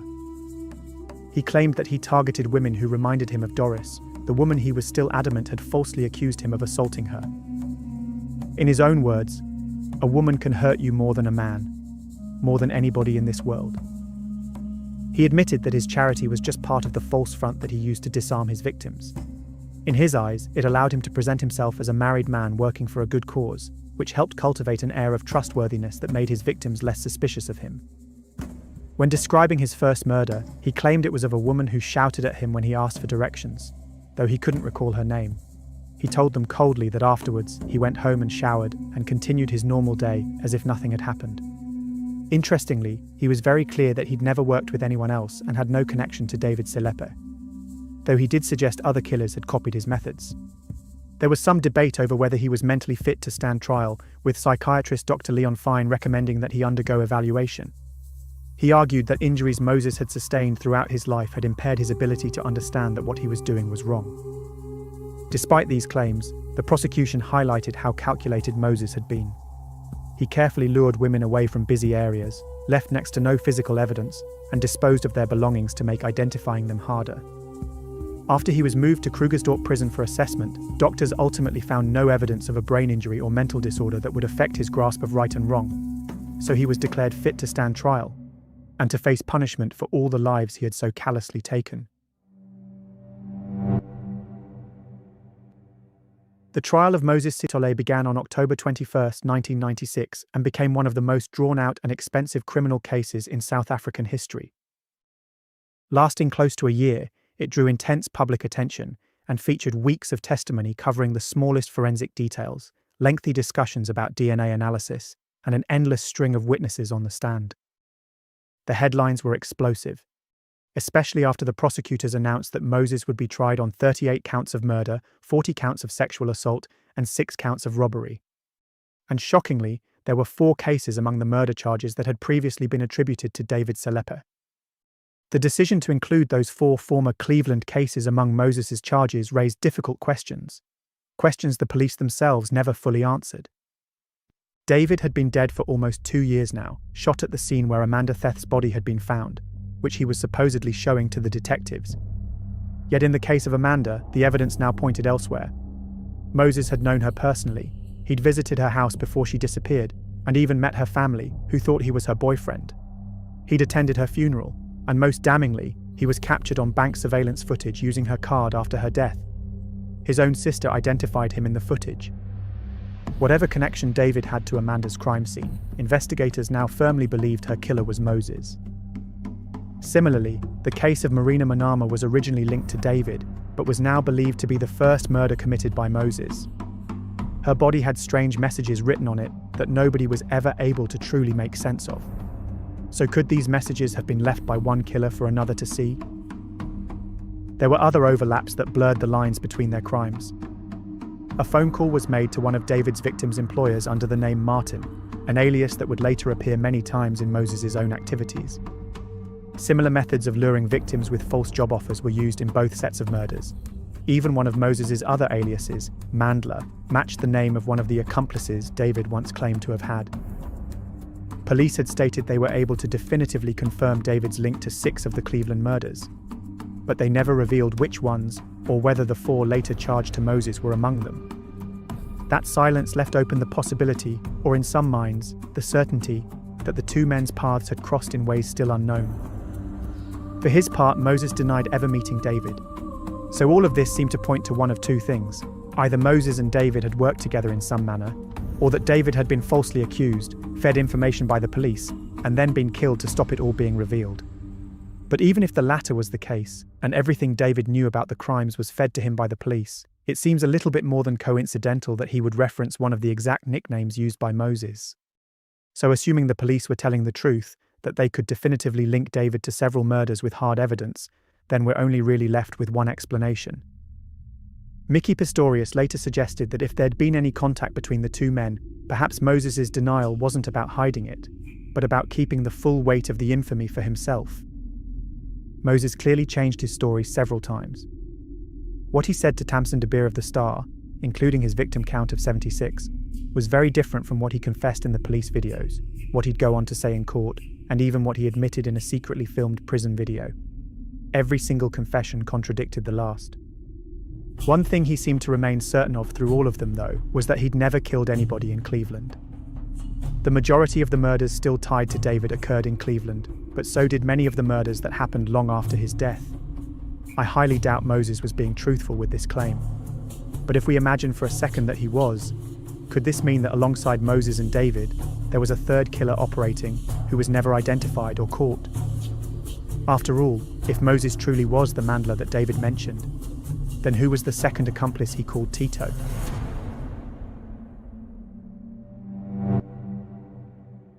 At his trial, Moses pled not guilty, and for most of the court proceedings, he appeared calm and detached. The only time he showed any real emotion was when Inspector Mulavedzi described shooting him during his arrest in what he called an act of self-defense. Moses's legal defenders countered this, insisting that the inspector had fired at him without provocation. Moses's wife Martha took the stand for the prosecution. She identified pieces of jewelry as belonging to her husband, which investigators then explained had been stolen from the bodies of various victims, presumably as trophies. At one point, Moses asked if he could hold his young daughter, but Martha refused his request. Several women who'd survived attacks and assaults by Moses before his initial 1989 imprisonment testified against him, describing how he'd lured, attacked, and threatened them. Their testimony was used to not only establish that many of these early crimes mirrored and foreshadowed the latter murders, but to highlight that the killings had started soon after his release from prison. The prosecution linked him directly to the 38 murders, using phone records, recovered personal items found in his possession, and conclusive DNA matches.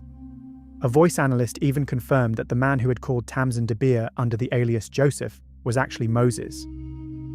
The video recordings the police had made in which he confessed became a point of contention throughout the trial. His lawyers tried to argue that he'd been pressured into confessing, with detectives feeding him the names of victims and other details to repeat on tape. This caused the entire trial to come to a halt in late January, until the judge ultimately ruled in July that the confession video had not been coerced and could be used as evidence in court. In the tapes, Moses confessed to 29 of the murders and described in detail how he restrained, assaulted, and strangled his victims. However, he claimed any murder that involved bleeding or more graphic injury was not his doing, and claimed that he covered his victims' faces because he didn't want to see their final expressions when he killed them.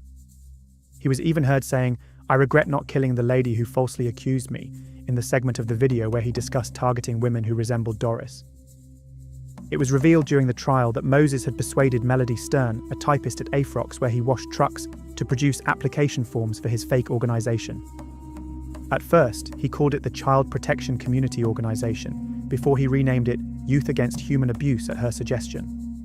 Melody, like many others, believed Moses was genuine at the time, and she thought she was assisting him in his mission to help disadvantaged children. And there were plenty of other people like her. In one of the cases that led to his identification, the murder of Trifina Magotsi, he'd even managed to convince a freelance photographer to work for him, adding a sense of credibility to his appearance at the care home when he showed up, offering jobs with his charity. Many grieving friends and relatives told the same story to the court. Their loved one left home for what they thought was a job interview and vanished. When it came time for Moses to testify, he insisted he was innocent and that everything he said in his confession videos had been fed to him by the police. The only thing he acknowledged was that he knew Patricia, one of his assault victims prior to his initial arrest. But all he would admit was that she was the sister of his girlfriend at the time, not that he had attacked her. He even continued to deny he had assaulted Doris, claiming she'd lied to get him imprisoned back in 1989. His time on the witness stand was marked by long pauses, mumbling and rambling answers that were often difficult to follow.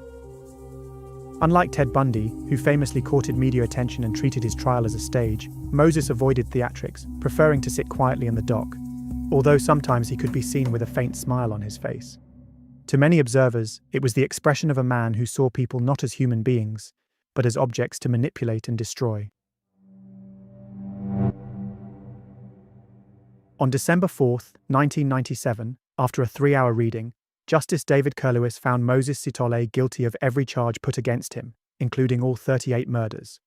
The next day, Moses returned to court to hear his sentence. He was given 50 years for each of the murders, 12 years for each of the assaults, and 5 years for each of the robberies, resulting in a consecutive sentence of 2,410 years in prison. He was actually granted eligibility for parole, as long as he could live long enough to serve his first 930 years behind bars. Justice Curlewis made it clear in his sentencing that had the death penalty still been in effect, he would have imposed it without hesitation. He even took the opportunity to take a few jabs at the prison authorities, stating that under no circumstance should Moses ever get out of prison. Moses showed no emotion as his sentence was read out. He was then moved to CMAX, the maximum security section of the Pretoria Central Prison, where South Africa's most dangerous and high-risk inmates were housed. Although Moses was initially estimated to only live for another 5 to 8 years after his HIV diagnosis, access to high-quality medical care in prison allowed his health to improve. And to this day, he remains behind bars, and still alive. His wife and child, on the other hand, who were also infected, could not afford treatment. Although it's unknown exactly what happened to them, it's widely believed that they both died from the disease they'd contracted from Moses. Now 60 years old, he is currently imprisoned at the Mangaung Correctional Centre in Bloemfontein. As far as I can tell, there has been no new revelations, confessions, or updates about the case in the almost 30 years since he was given his sentence. But to this day, there are still many questions around both Moses and David's role in the various murders. Were they two practically identical serial killers operating in the same area at the same time? Did they know each other and work together? Was there a third accomplice, as David had once claimed? Or was David just an unfortunate scapegoat for some of Moses's earliest murders? 12 of Moses's confirmed victims were never able to be identified and were ultimately buried in unmarked graves, their names forgotten, and their resting places untended by anyone. There are almost certainly many more who will never even be found. Because for every victim whose story was told in court, there were others whose names will never be spoken, whose families will never even know where to grieve. People often call Moses the South African Ted Bundy, but in reality, Bundy isn't even in the same league as this monster. Moses was a cold, calculated predator. And even though he'll spend the rest of his days locked up in a cell, it's still a far kinder fate than any of his victims received.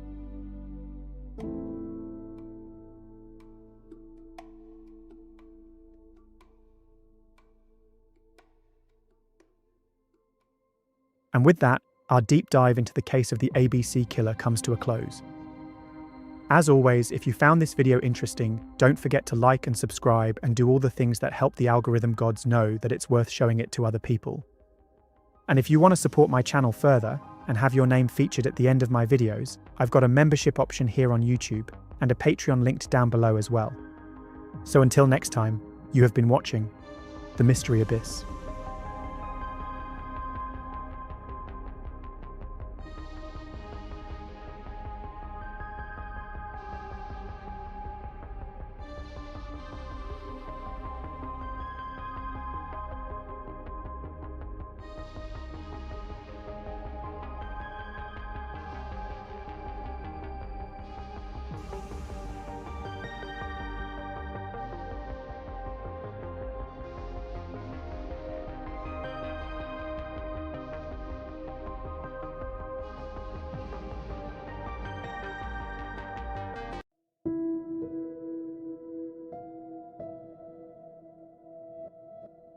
Christmas Day, 1971.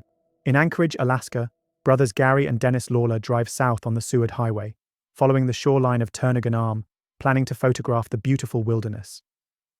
As the day progresses, they pull over at the McHugh Creek Recreation Area in the Chugach State Park, setting up at a vantage point on a small ledge to take photos of the waterfall and the surrounding creek. But as Dennis tries to steady his camera, something catches his eye. Hidden behind a bush just 10 feet in front of him is what looks like a mannequin, partially covered by snow, and I reckon we all know what that means at this point. As he leans forward to get a better view of it, he finds himself looking at the body of a young woman, nude from the waist down. Sergeant Walter Gilmore of the Alaska State Troopers and his team arrive at the scene to find a young blonde woman with her hands bound behind her back and her mouth gagged. The woman perfectly matches the description given for Celia Beth Van Zanten, an 18-year-old who had vanished 2 days earlier on her way to a local store, and it doesn't take long for them to confirm that it's her body in front of them. They soon determine that she had been assaulted and has a deep knife slash across her chest, and even more disturbingly, she was alive when she fell into the ravine. From what they can tell, she had attempted to climb out of the icy gorge, but with her hands tied she was unable to pull herself up and fell back into the freezing depths again and again, until the bitter Alaskan cold finally claimed her life. In the parking lot near the scene, Gilmore and the troopers identified tire tracks looping in wide circular patterns, suggesting that her abductor had likely been searching for her, waiting for her to reappear after she presumably escaped and fell into the ravine. While they're able to take some photos of the crime scene and discover a belt nearby, rain begins to fall, washing away any potential evidence that may have been left. Over the next 2 days, Sergeant Gilmore pursues every lead, investigating suspects within her circle of friends and family, as well as a lead hinting that she may have been hitchhiking the night she vanished, potentially picked up by her killer. But his breakthrough arrives when a respected state trooper calls him, claiming to have an informant who might be able to help solve the case, his own 18-year-old daughter, Sandra Patterson. Working the streets to support her heroin addiction, Sandra tells Sergeant Gilmore that on the night of December 19th, a man threatened her at gunpoint in the parking lot of the Nevada Club, saying he would kill her if she didn't obey him. She describes her attacker as a slender man in his mid-20s with horn-rimmed glasses.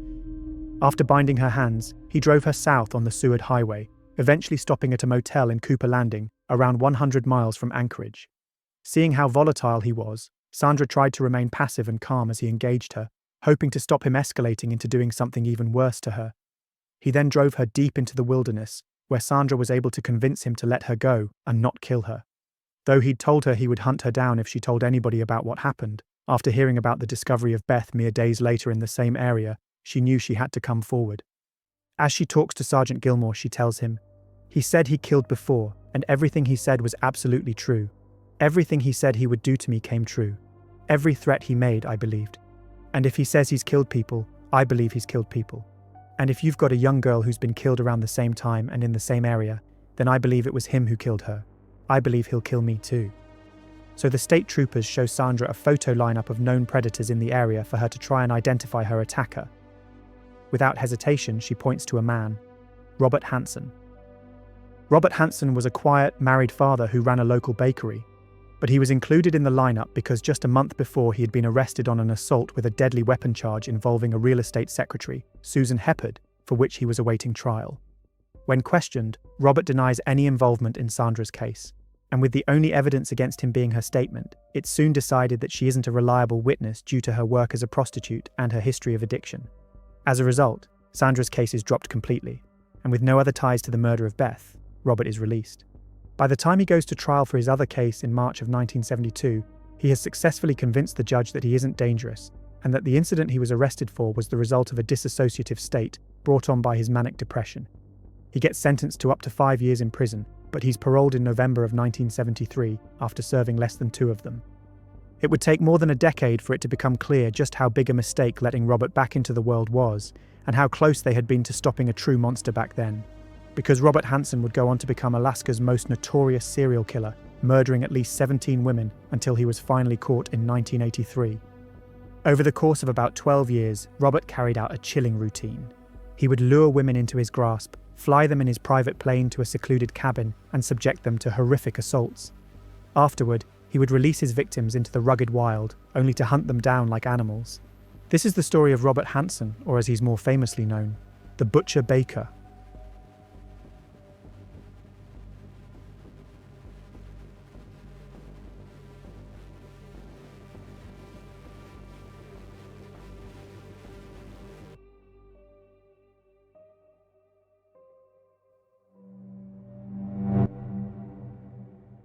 On September 12, 1982, 2 off-duty Anchorage police officers were hunting in the Nick River Valley, 25 miles outside of Anchorage, when they spotted something unusual while making their way up the river, a boot protruding from the sand. As police officers, they couldn't help but move in closer to investigate, and as they brushed aside the sand, they revealed a partially decomposed leg bone attached to the boot. Not wanting to disturb potential evidence, they noted the location and headed back to report their find to the station. When a team arrived at the scene, detectives carefully dug around the body, noticing that the face was completely wrapped in an ace bandage, almost as if the victim had been blindfolded. The team spent hours sifting carefully through the sand in search of any potential evidence, which eventually led to the discovery of a .223 caliber bullet casing, typically used in high-powered rifles. A preliminary autopsy of the victim revealed that the body belonged to a woman, and that she had likely been dead for around 6 months, with 3 .223 caliber gunshot wounds identified as her cause of death. Strangely, although the victim's body was found dressed, there were no bullet holes in her clothing, indicating she had likely been naked when she was shot, and somebody had redressed her after death.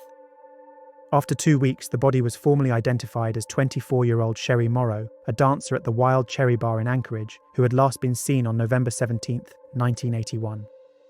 According to her friends, she said she was meeting a man who had promised her $300 to pose for photos. Disturbingly, police had already noticed an unusual increase in missing person reports over the last 2 years, many of whom were sex workers or topless dancers, like Sherry. So having now discovered Sherry had been murdered, it made them question if there was something more going on here. The construction of the Trans-Alaska oil pipeline brought many transient workers to Anchorage, including prostitutes, con artists, and drug dealers. As many people came and left quickly, sudden disappearances had become common, so these sorts of missing person reports didn't initially raise any alarms. While police publicly denied Sherry's murder being part of a larger pattern of missing women, privately they began reviewing their case files. Sergeant Glenn Floth was tasked with figuring out if there was any connection to other recent cases that might imply Sherry's murder wasn't an isolated incident. First, Floth flagged a case from July 1980, in which construction workers digging near Eklutna Lake Road had discovered a woman's remains in a shallow grave. There had been little evidence at the scene, and the remains had been damaged and scattered by animals, making identification impossible. A facial reconstruction was done and circulated, but the victim was never identified and became known as Eklutna Annie. Later that same year, a second body was found nearby in a gravel pit. Identified as a topless dancer called Joanna Messina, her body was also too damaged and decomposed to gather much evidence. The body, wrapped in a sleeping bag, had been dragged to the pit and hastily buried, with a gunshot being determined to be the cause of death. But there was nothing for Floth to connect either of these bodies to the murder of Sherry, and as months passed, the case began to grow cold. But then on June 13, 1983, something happened that changed everything. That evening, Robert Yunt was driving his truck towards downtown Anchorage, passing by Merrill Field, one of the busiest small airports in the world, when he spotted a young woman running towards him. She was barefoot, handcuffed, and screaming in a panic. Stunned by the sight, he slowed his truck and spotted a man with a gun pursuing her, who quickly fled back towards the airfield. Frantic, the woman jumped into his truck, crying hysterically as she told him that the man he just saw was trying to kill her. So at her request, he dropped her off at a nearby motel she had been staying at, before going directly to the Anchorage Police Department to report the harrowing incident. Officer Greg Baker then arrived at the motel, where the young woman, Cindy Polson, began recounting her ordeal as he helped her remove her handcuffs. According to her statement, a man in his 40s with red hair had approached her on the street and offered her $200 for oral sex. But during the act, he locked a handcuff on her wrist and pressed a gun to her head, threatening to kill her unless she cooperated. Driving her to his home, he dragged her inside into his basement, which was filled with hunting trophies. Handcuffed and naked, he bound her to a pillar before subjecting her to hours of assault and abuse. Afterwards, he drove her to Merrill Airport, telling her he was going to fly her to his cabin in the Alaskan wilderness, boasting that he'd already taken many women there for fun, and that as long as she complied with his demands, he would release her there. At the airport, the man shoved her into a small plane, but as he unloaded supplies, she saw an opportunity to escape, managing to open the door and run for her life. Her attacker pursued her until she flagged the truck down, causing him to flee. Cindy was taken to Anchorage's Humana Hospital, where bruising and shackle marks around her neck and wrists were found to corroborate her claims of abduction and assault. She was then interviewed by the police, providing detailed descriptions of her captor's house, car, plane, and appearance. So investigators took Cindy to the Merrill Airport to try and identify the plane from her story. As it was such a small airport, it didn't take long for her to spot the plane, a blue and white Piper Super Cub. Checking with the flight tower, they discovered that the plane belonged to Robert Hansen. So Officer Baker and the investigators headed over to Robert's home in Muldoon, an affluent area near Anchorage. But Robert wasn't there. He finally arrived home around 7 a.m., where he was met by the officers. They asked him to come to the station to answer some questions, and he agreed without hesitation. When confronted with the accusations, Robert told them that his wife and 2 children were away in Europe, and provided an alibi claiming he had been with 2 friends, John Sumrall and John Henning, at the time of the alleged assault on Cindy. Both men confirmed his story when questioned. Afterward, Robert agreed to drive with the officers back to his house, where he allowed them to search his home and car. The officers found his home to match Cindy's description, but they didn't uncover any evidence linking him to the crime, though they did locate some ace bandages and a box of .223 caliber shell casings in his car. They then proceeded to search his plane at Merrill Field, but again, no incriminating evidence was found. The officers thanked him for his cooperation and informed him that he was free to leave. Some officers struggled to believe that Robert, a well-known local businessman who ran a successful bakery and was a beloved member of his church congregation, could be capable of such crimes. They even questioned if Cindy, a transient dancer and prostitute with a criminal record, might be fabricating the story to get money from him. But Officer Greg Baker remained convinced of her truthfulness. Delving into Robert's background, he discovered that he had prior arrests, including one in 1971 for kidnapping and assault with a deadly weapon. Despite being convinced that Robert was guilty, he faced resistance from his superiors, and the case was dismissed and ignored. So Baker took matters into his own hands, gathering all the evidence he had collected and delivering the files to the Alaska State Troopers, hoping they would believe him and take action against Robert. Months later, on September 2, 1983, 2 hunters stumbled across a partially decomposed body along the Nick River buried in a shallow grave. Alaska State Troopers arrived on the scene, soon determining that the victim had again been shot with a .223 caliber bullet. The body was later identified via dental records as 30-year-old Paula Goulding, another topless dancer and sex worker from Anchorage, who had been missing for the last 5 months. Paula had been killed in the same manner as Sherry, and like Sherry, her body had been redressed after death. It seemed pretty clear to the investigators that Paula had been killed by the same person as Sherry, and that they were most likely dealing with a serial killer. As a result, a task force to investigate the cases was formed, headed up by Sergeant Floth. But because the department had previously struggled to handle another recent serial killer case, that of Thomas Richard Bundy, who took his own life before he could be apprehended, he chose to reach out to the FBI for assistance, wanting to make sure the investigation went as smoothly as possible this time. In response to the task force's request, Special Agent John Douglas was sent in to help, which is basically like hitting the FBI jackpot.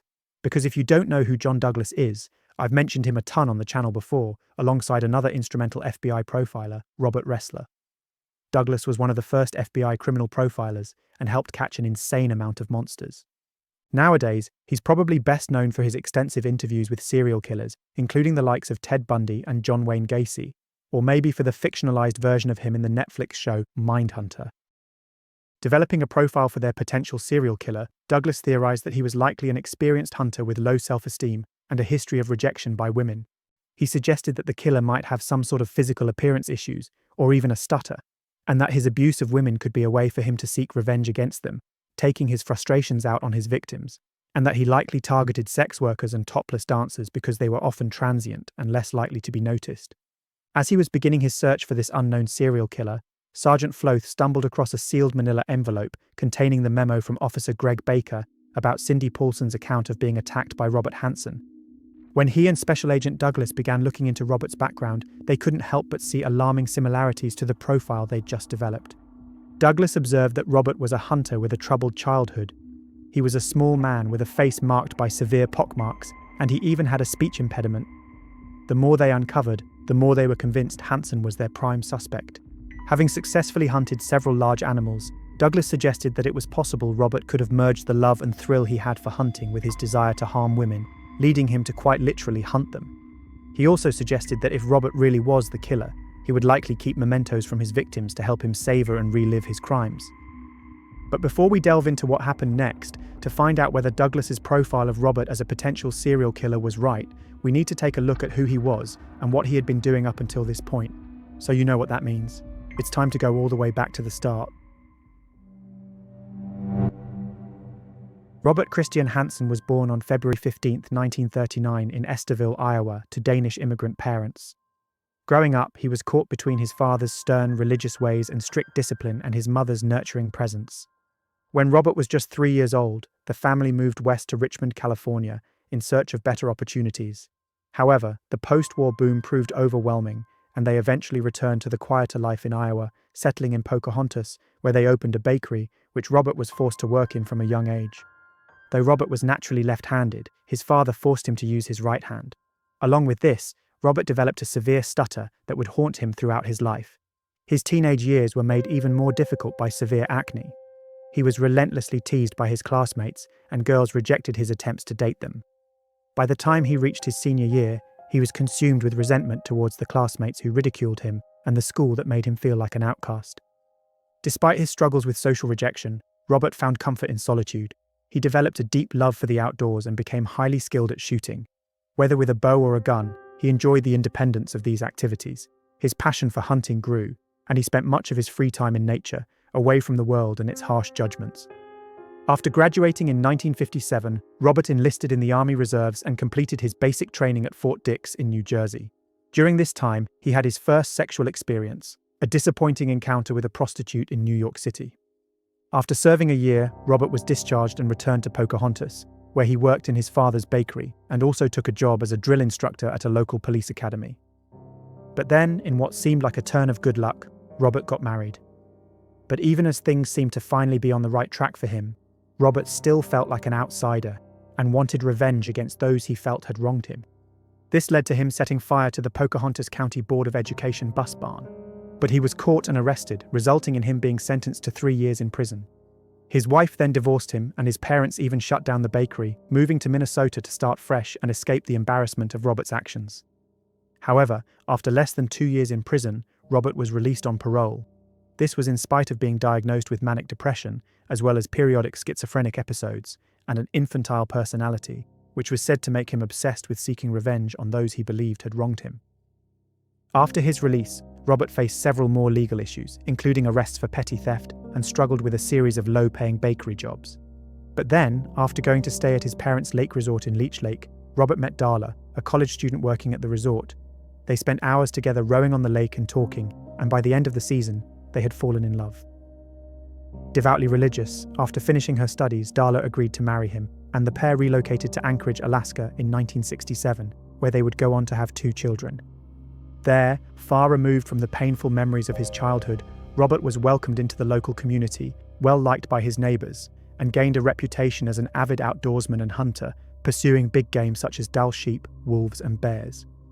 In the late 1960s and through the 1970s, Robert perfected his hunting skills, earning him a place in the Pope and Young Association's World Record Book, something Robert frequently boasted about. But it wasn't just his outdoor adventures that gave his life an air of success. Both he and Darla were thriving in their careers. Robert as a baker and longshoreman on the Anchorage docks, and Darla as a dedicated teacher working with children with special needs. From the outside, the Hansens seemed to be living the ideal Alaskan life. But despite this outward appearance, there was still something dark inside Robert that he was no longer able to keep hidden. In November of 1971, a young secretary named Susan Heppard was waiting at a red light on Northern Lights Boulevard.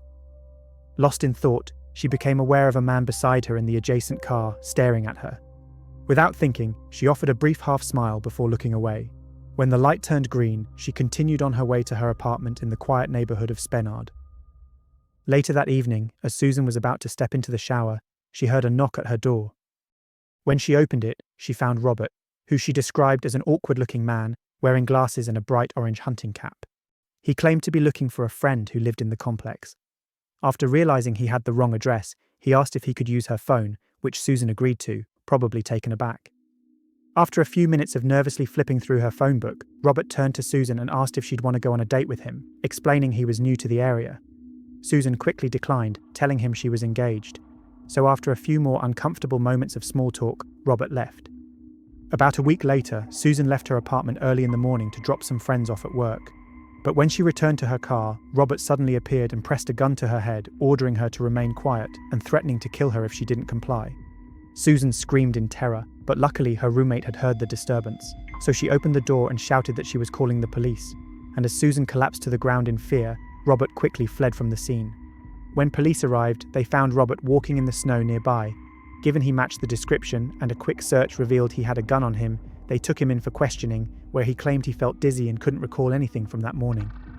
Picked out from a lineup of suspects by Susan, Robert was charged with assault with a deadly weapon. Released until his trial, it was at this point that the body of Celia Beth Van Zanten was found in McHugh Creek in the Chugach State Park, as detailed in the opening, which then led to Sandra Patterson coming forward and claiming that Robert had abducted and assaulted her too. However, the charges against Robert for attacking Sandra were ultimately dropped, and although he was sentenced to 3 to 5 years in prison for attacking Susan, he was paroled after serving less than 2 of them. His wife, Darla, stayed by his side throughout his prison term. When asked later why she didn't leave him after he was convicted for attacking another woman, she stated that her devout religious beliefs led her to think that he needed help and that she would be able to fix him. She was aware that he was up to no good, thinking that he was seeing prostitutes and paying for sex, but was completely oblivious to the horrific things Robert was truly doing when she wasn't around him. At that time, Anchorage had a notorious area known as the Tenderloin District. Dominated by Seattle Mafia boss Frank Colacurio, this district was a lawless zone centered around 4th Avenue, where anything could happen. Young women were drawn there by promises of large earnings from dancing at clubs with names like Wild Cherry, Arctic Fox, Booby Trap, and the Great Alaskan Bush Company.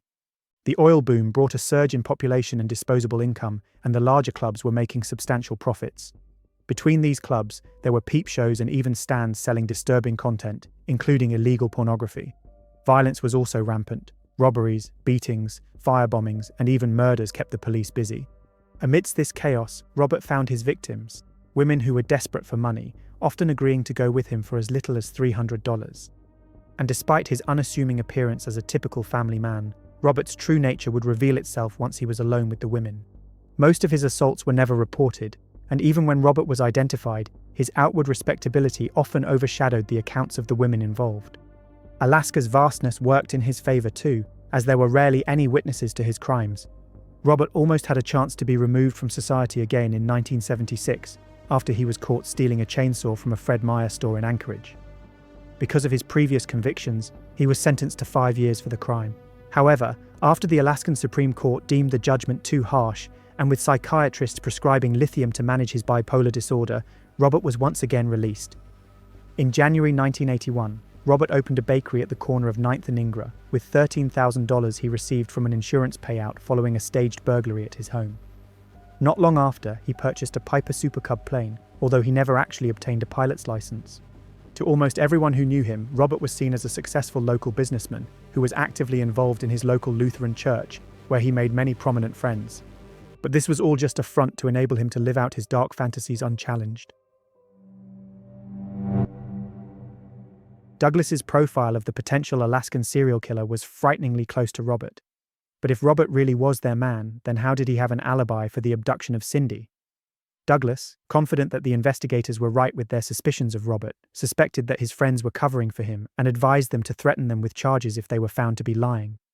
Acting on this advice, Sergeant Glenn Floth brought the men in for questioning, and almost instantly, they both admitted that they'd lied, thinking they were protecting Robert in a personal matter of some kind. But he still wasn't sure it was enough to secure a search warrant on him. Reviewing Robert's files, Floth stumbled across his insurance claim, stating his house had been burglarized with his hunting trophies having been stolen.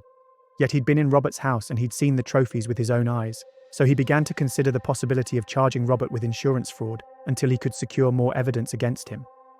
Thankfully, with the combination of Cindy Paulson's account, the fabricated alibis, the past convictions and accusations against him, his insurance fraud, and Douglas's profile of their serial killer, Floth was able to convince Judge Victor Carlson to grant a number of search warrants to be executed on Robert and his property.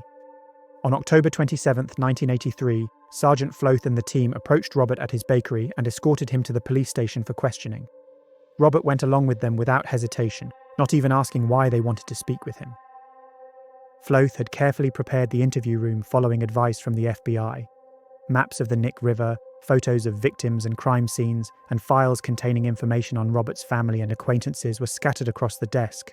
Robert was left alone in the room to simmer, while Floth observed him through a two-way mirror. While Robert was being questioned, a team of officers searched his house, where his wife and children were left shocked and confused by the sudden intrusion. While they located a number of weapons, they didn't actually find anything that directly linked Robert to the murders. But just as they were about to wrap up the search and call it quits, an officer uncovered a hidden compartment in his trophy room. Opening it, they found a number of other weapons, including a .552 Remington rifle, a 7mm Thompson pistol, a Winchester 12-gauge shotgun, and most importantly, a .223 caliber Mini-14 rifle.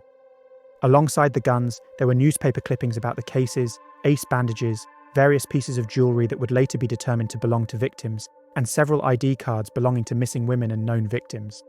The most crucial find was an aviation map of the Anchorage area, marked with 24 asterisks. 4 of the marks perfectly matched where the bodies of Sherry, Paula, Joanna, and Eklutna Annie had been found. There was now no doubt that Robert was the Alaskan serial killer, but even with just this evidence, it seemed like he potentially had many more victims than the investigators were even aware existed.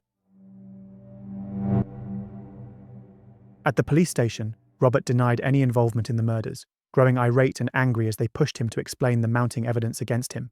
But Robert refused to cooperate, demanding he speak to his lawyer first, so the investigators formally arrested him, charging him with a wide range of offences including assault, kidnapping, weapons violations, theft, and insurance fraud, but not yet murder.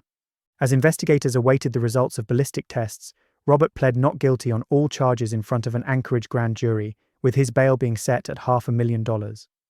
Then, on November 20th, 1983, the results of the ballistic tests came back, and with the help of the FBI crime lab, the team confirmed that the shell casings found at the crime scenes matched Robert's rifle, with identical markings on the firing pin and extractor. With so much evidence against him, Robert realized that his chances of winning in court were slim to none. So on February 22nd, 1984, his attorney arranged a meeting to negotiate a plea deal.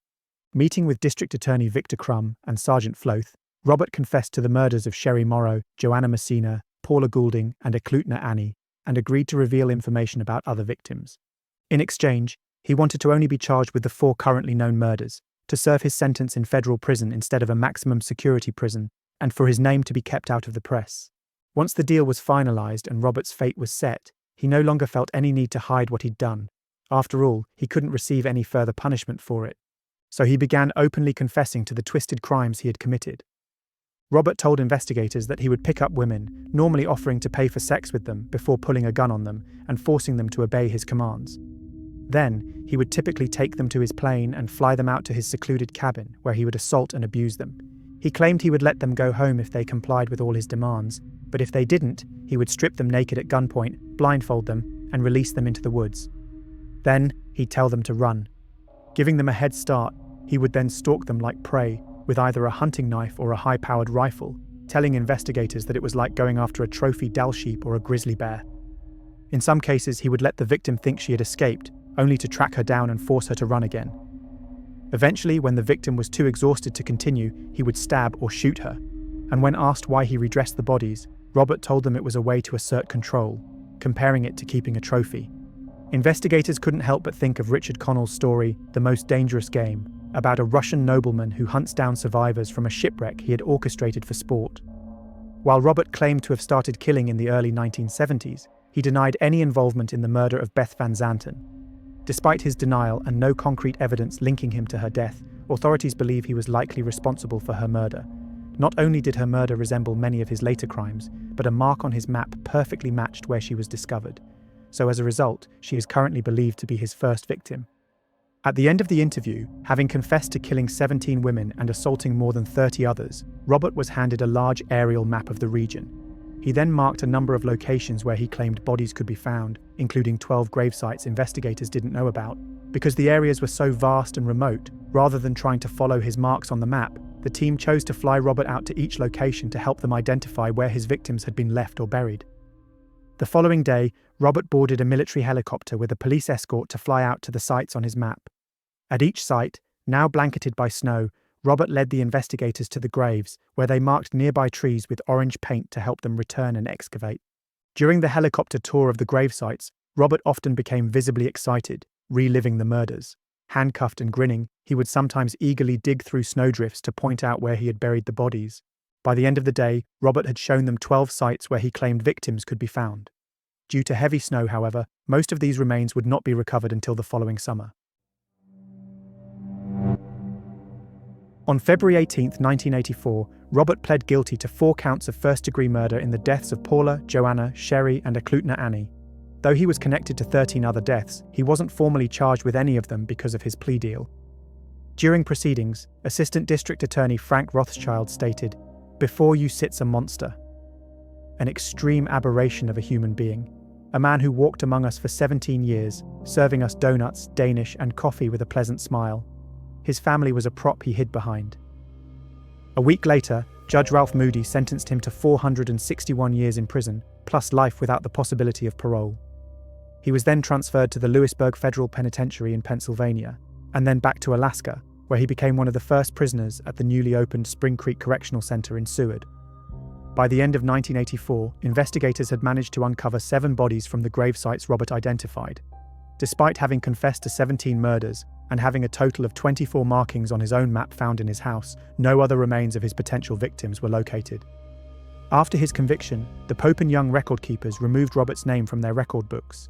His wife Darla and their 2 children initially tried to stay in Alaska, but after enduring years of harassment, she filed for divorce and left the state for good. Over the years, occasionally hunters in the Alaskan wilderness would come across remains, prompting authorities to question Robert about whether the body was one of his victims.